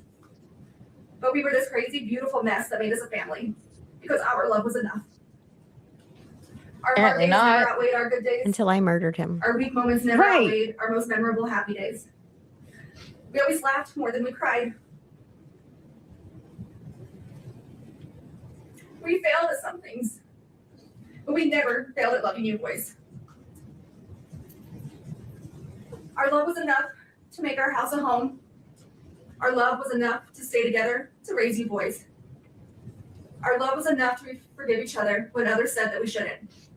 To do things for each other others may disagree with. Not to mention, I Our had a love was side enough to protect boyfriend. each other, even though it may cost us everything. Minor Love details. can make you lose yourself. Sometimes it makes you do things you know you shouldn't, but knowing it's not wrong at the same time. Because your spouse is your person, your love is enough. Okay, pause it. Because as You will meet the someone. child of a narcissistic mother, love is not enough. No. And this, her 30-minute speech that she gives, which normally at sentencing, the lawyers tell you not to speak because what you say can and will be used against you in your appeal. Mm-hmm. But she's not even like trying to talk this judge out of giving her life without parole. She's literally just using this as an opportunity to get a message to her children. And again, as the child of a narcissistic mother who I have had to grieve while she is still alive, this would piss me off if I watched my own mother do this. It would. Mhm. I think that's why it bothered me so much, because you can literally hear the narcissism seeping from her pores. And fall in love and understand that just your love is enough. Enough to withstand everything else. The noise of the world, the obstacles, the trials of marriage, the heartache, bad choices, forgiveness. You will understand your love is enough. And your This love lady right here. Right here. She's like, God, shut the fuck up. She's trying to keep her. She's like, how much She's longer are you trying gonna to go control on? her facial expressions. She Mhm. didn't even know the camera was panning to her. How much longer is this gonna be? never fails. Don't worry about what others think about your relationship. Don't worry if they would do things differently. You just love. And you love big, and you love deep, and you protect your love. Love. Your dad and I didn't have it all together.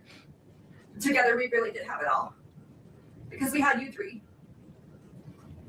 And I had my Don't little let anyone boyfriend, choose but the direction of your life by their opinions and their judgments. Being able to hold yourself together in the worst of situations doesn't make you emotionless. Separating personal and business life and emotions doesn't make you unreasonable. Resentment can get the best of others. Don't let it get the best of you. People will always have a lot to say about lives they've never lived. Live your life the way you choose to live it. Just be safe and be healthy and be happy. That's all that matters.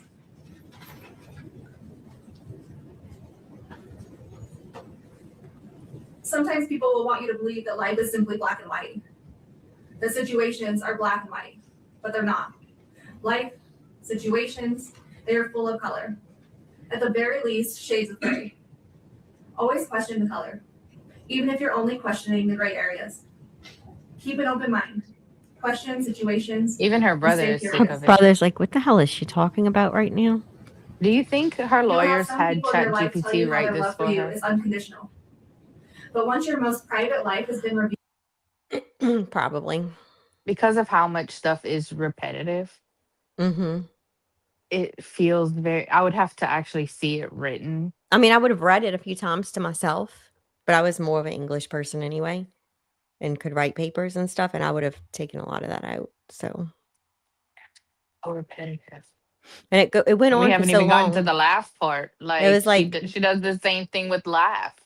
Like do I want to, like, I just want to stand up here and keep talking, so I'm just gonna keep saying stuff. yeah, how So, much longer can I hold? Like how many yeah, pages was it? I don't count how many times she flips the page, I don't but know. like I know she had the it little was handcuffs literally just on. her trying to hold off her sentencing. Mm-hmm.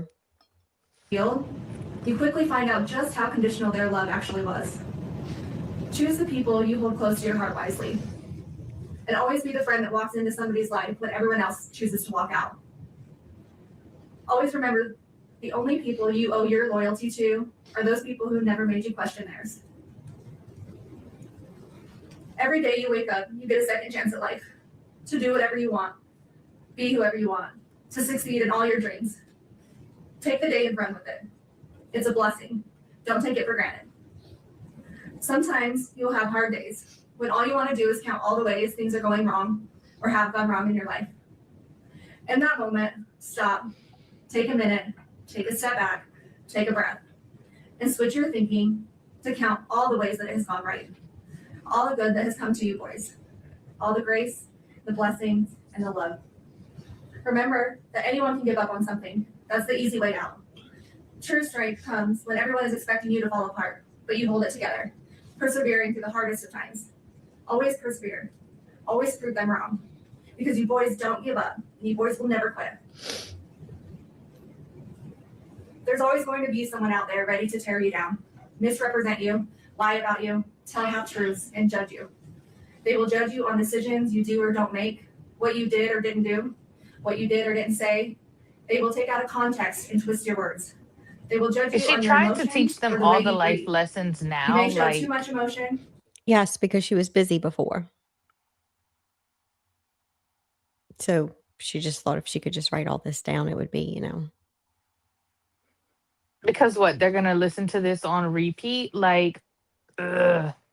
They probably won't even see it till they're much older. I wouldn't. I would not show them until they were old enough to make that decision on their own.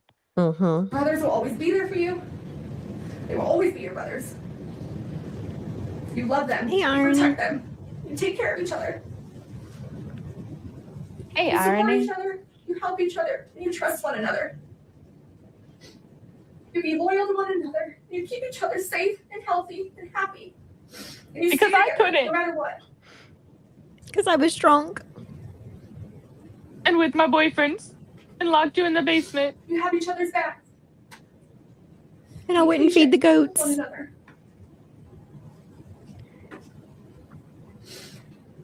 Don't keep track of wrongdoings. Let them go.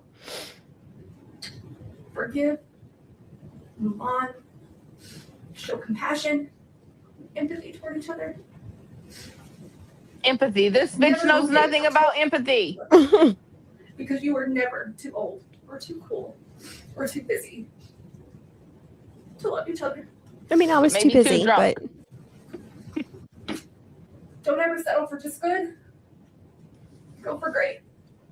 In school, in your career, in hunting, in fishing. And if at first you don't succeed, try again. Your goals 17 days later. exceed expectations. Be like your dad. This part kills me. Be generous. Be charitable. Stay humble. Give when you have too much. Give more than you take. Help when others are in need. Serve your community. Be like your dad. Never stop learning. Through education, through people, through travel, culture, through business and friends. From your success and achievements. From your mistakes and failures. Be like your dad. Never stop learning, even though I didn't want to bring you to the bus stop. Yeah.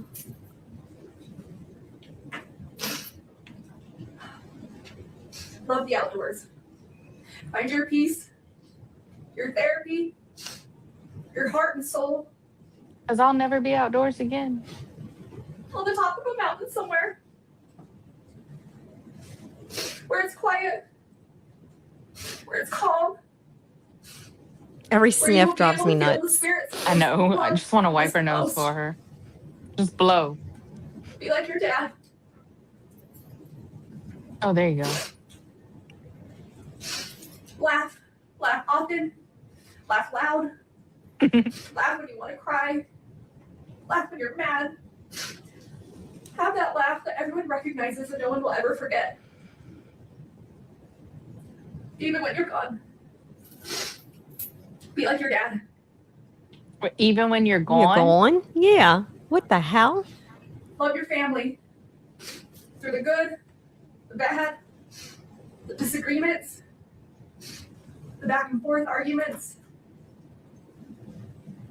Choose forgiveness. Choose love. Forgive Choose me. happiness. That's what I hear. Mm-hmm. Be a loyal brother. Be a noble son. Be like your dad.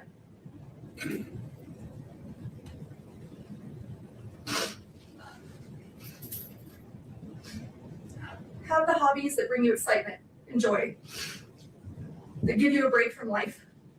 But build your life full of people and family who you love and that love you.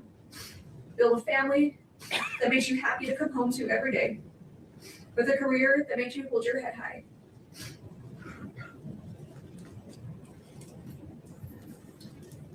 Be the friend everyone wants to be friends with, the dad that everyone wishes they had. Be like your dad. What if these boys decide that they don't want to get married because they fear that this is going to happen to them? Exactly.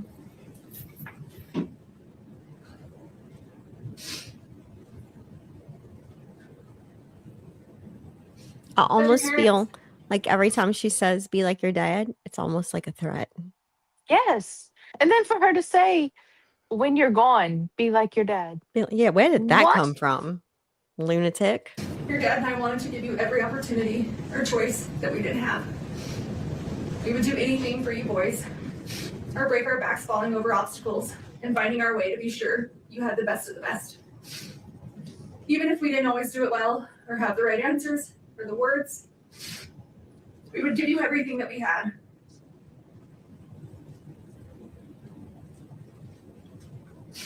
But the one thing I can't give you boys are the answers that you want the most. Because I can't give you something that I don't have. An explanation that I just don't know. You don't know why you did it? I've never lost a son.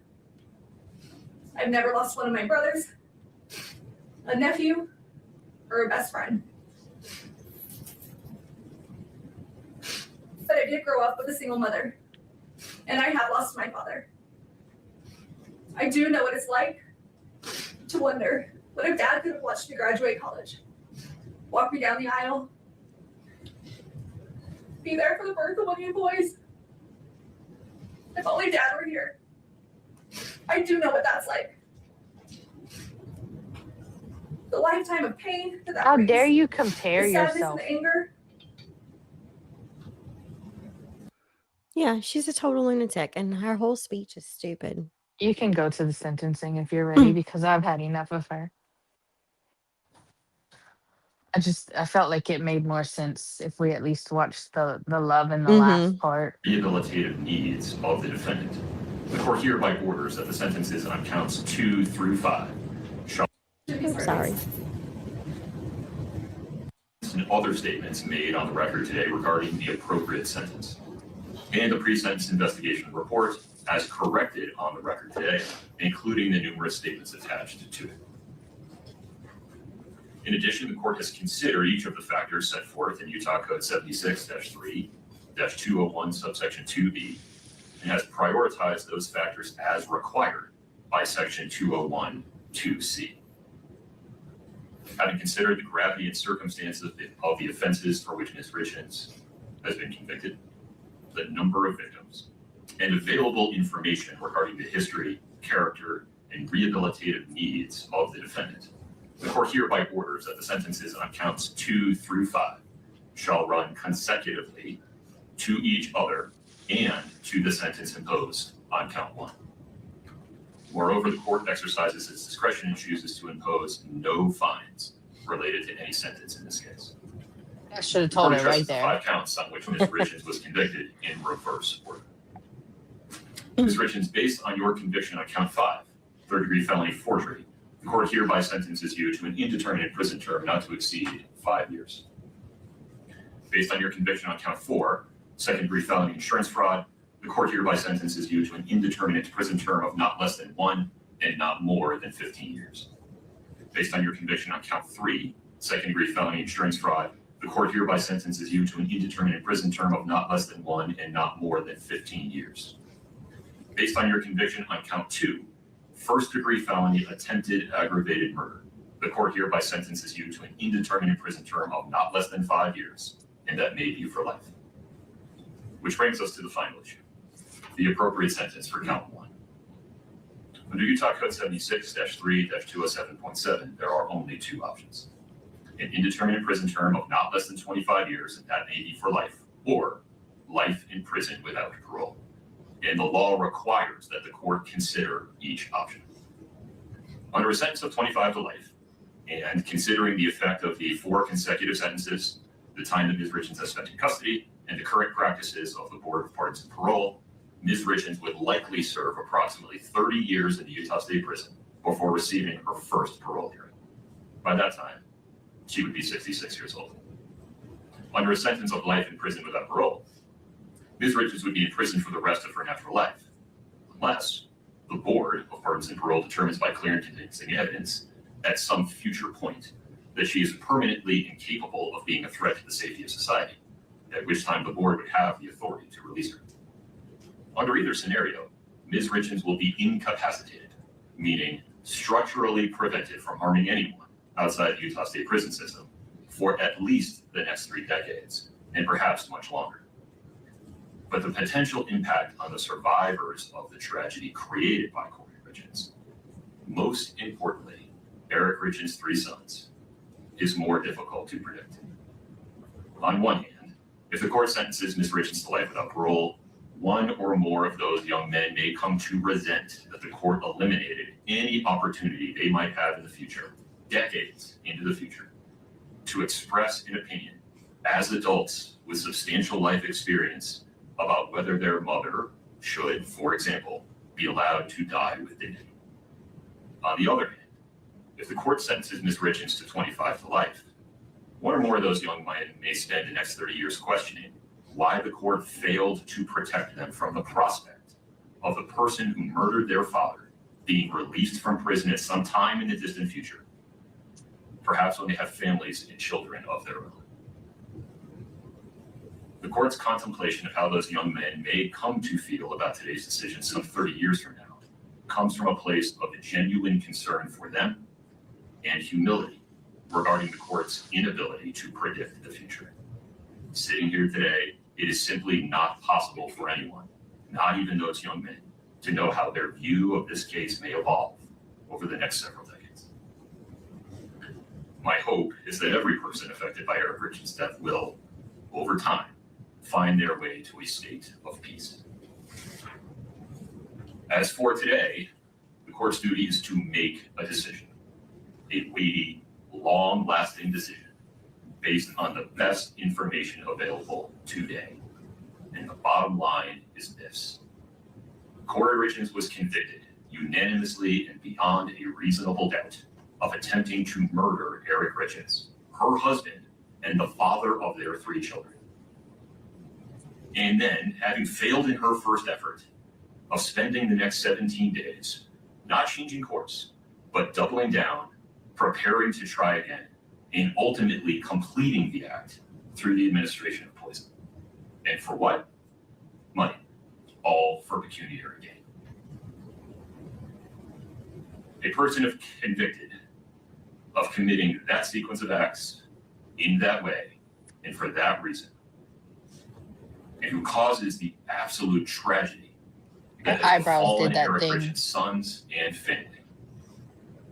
A person Her convicted face of those changes things in a is simply second. too dangerous to ever be free. Accordingly, Ms. Richins, based on your conviction on count 1, first-degree felony aggravated murder, the court hereby sentences you to life without parole. You have the right to an appeal. You must file a notice of appeal within 30 days. You have the right to be represented by counsel on appeal. Mr. Bloodworth, anything further? No. Ms. Lewis, Ms. Nestor. Your Honor, we anticipate filing a motion for a new trial and would like a date set. We have a substantial record in this case. We will file a notice of appeal of the conviction and the sentence. and ask that everything be stayed pending the motion for new trial as we're entitled to do under Rule 4B. Excuse me, but we think we need sufficient time to file a motion for new trial based on the substantial record that exists in this case, longer than the typical 14 days, because this is not only the trial itself, but the years of litigation and motion practice that preceded the trial. We were hoping that we could get an agreed deadline of 90 days to file a motion for new trial, mainly because for half of June I'm out of the country, and for half of July Lewis is out of the country. Normally we would ask for 60, but there's gonna be a month in there where both of us aren't available. So we're asking for 90 days. He says too much for a lawyer. Your Honor, this is Yeah. Jackson. The rule provides for 14 days. You can't imagine this is a decision that was made today, I think. Council's had the last 53 days to prepare the motion, 14 days pursuant to the rule. I appreciate that it's a lengthy record in this case. The issues available for the trial are fairly narrow. The state recommends a 14-day time period as provided by. There is one other thing, Your Honor, on that as to why we need the extra time. So we have asked the county to retain an expert to assist to do a declaration for attached to our motion for new trial. And it's going to require us to go before a separate entity to decide whether that funding is approved, and that just takes time. So that's another issue we need. Well, it sucks to suck, don't it? I feel like there's more that I need to know in order to make this decision. And so I can also appreciate why the defendant is concerned about the 14-day deadline so they do not lose that opportunity. Sitting here today with very little information and the state having very little opportunity to respond to this idea, I'll extend your deadline to 28 days. But within that time, if you want to file a motion to extend it, Ms. Nestor, with more detail, you have 14 days to file that motion.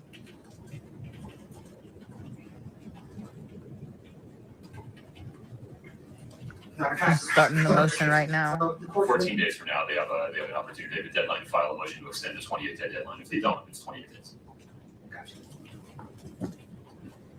I acknowledge that 28-day deadline may cause practical difficulties for the state's team, and if I need to extend the state's response deadline, I will certainly give that fair consideration. Ms. Nestor, Ms. Lewis, anything else today? No. Ms. Richins, you are hereby committed to the Utah State Prison and remanded to the custody of the Department of Corrections. This court is in recess. Please follow the deputy's instructions. We're off the record.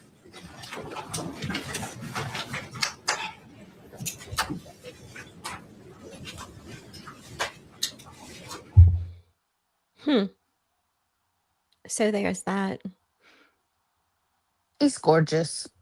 I bet his wife has a hard time arguing with him though, because just listening to the way that he presented that, Yeah.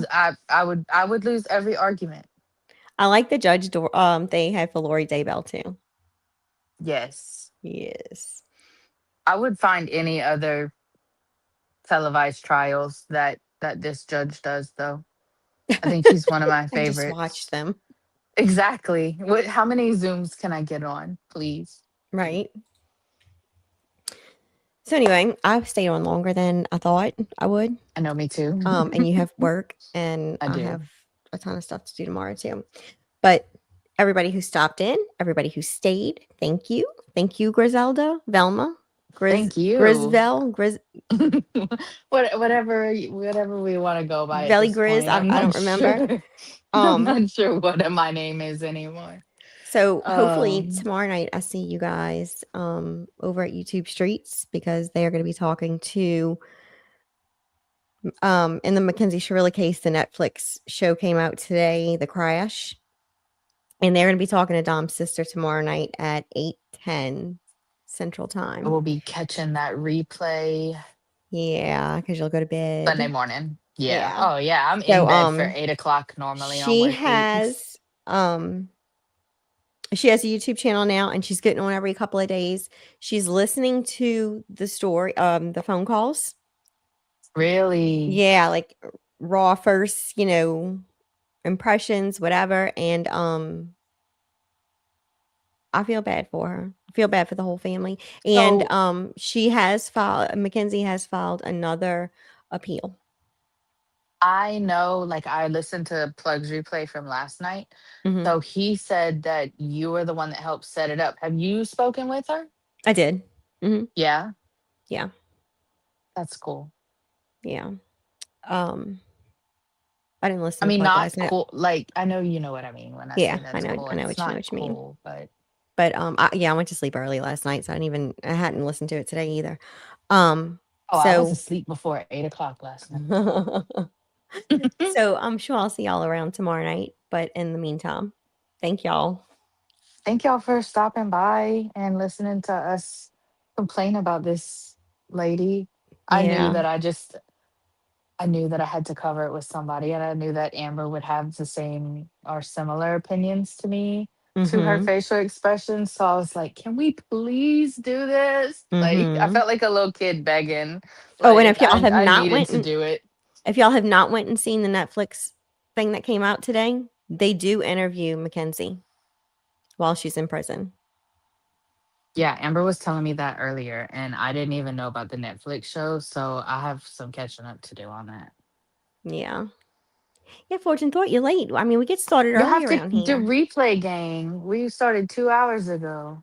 I Yeah. sent it to you We go to this bed morning, early. though. He knows that. He's in a different time zone, so it's only 8 o'clock for him over there. Oh, crap. I know. All right. Thank y'all for being here. Thank you. Thank you, Velma. I'll Thanks see for y'all having later. me. I love having you. So I will see you again soon. And Yes, ma'am. all of y'all, I want to see y'all all again soon. So thank y'all. Have a good night. Good night.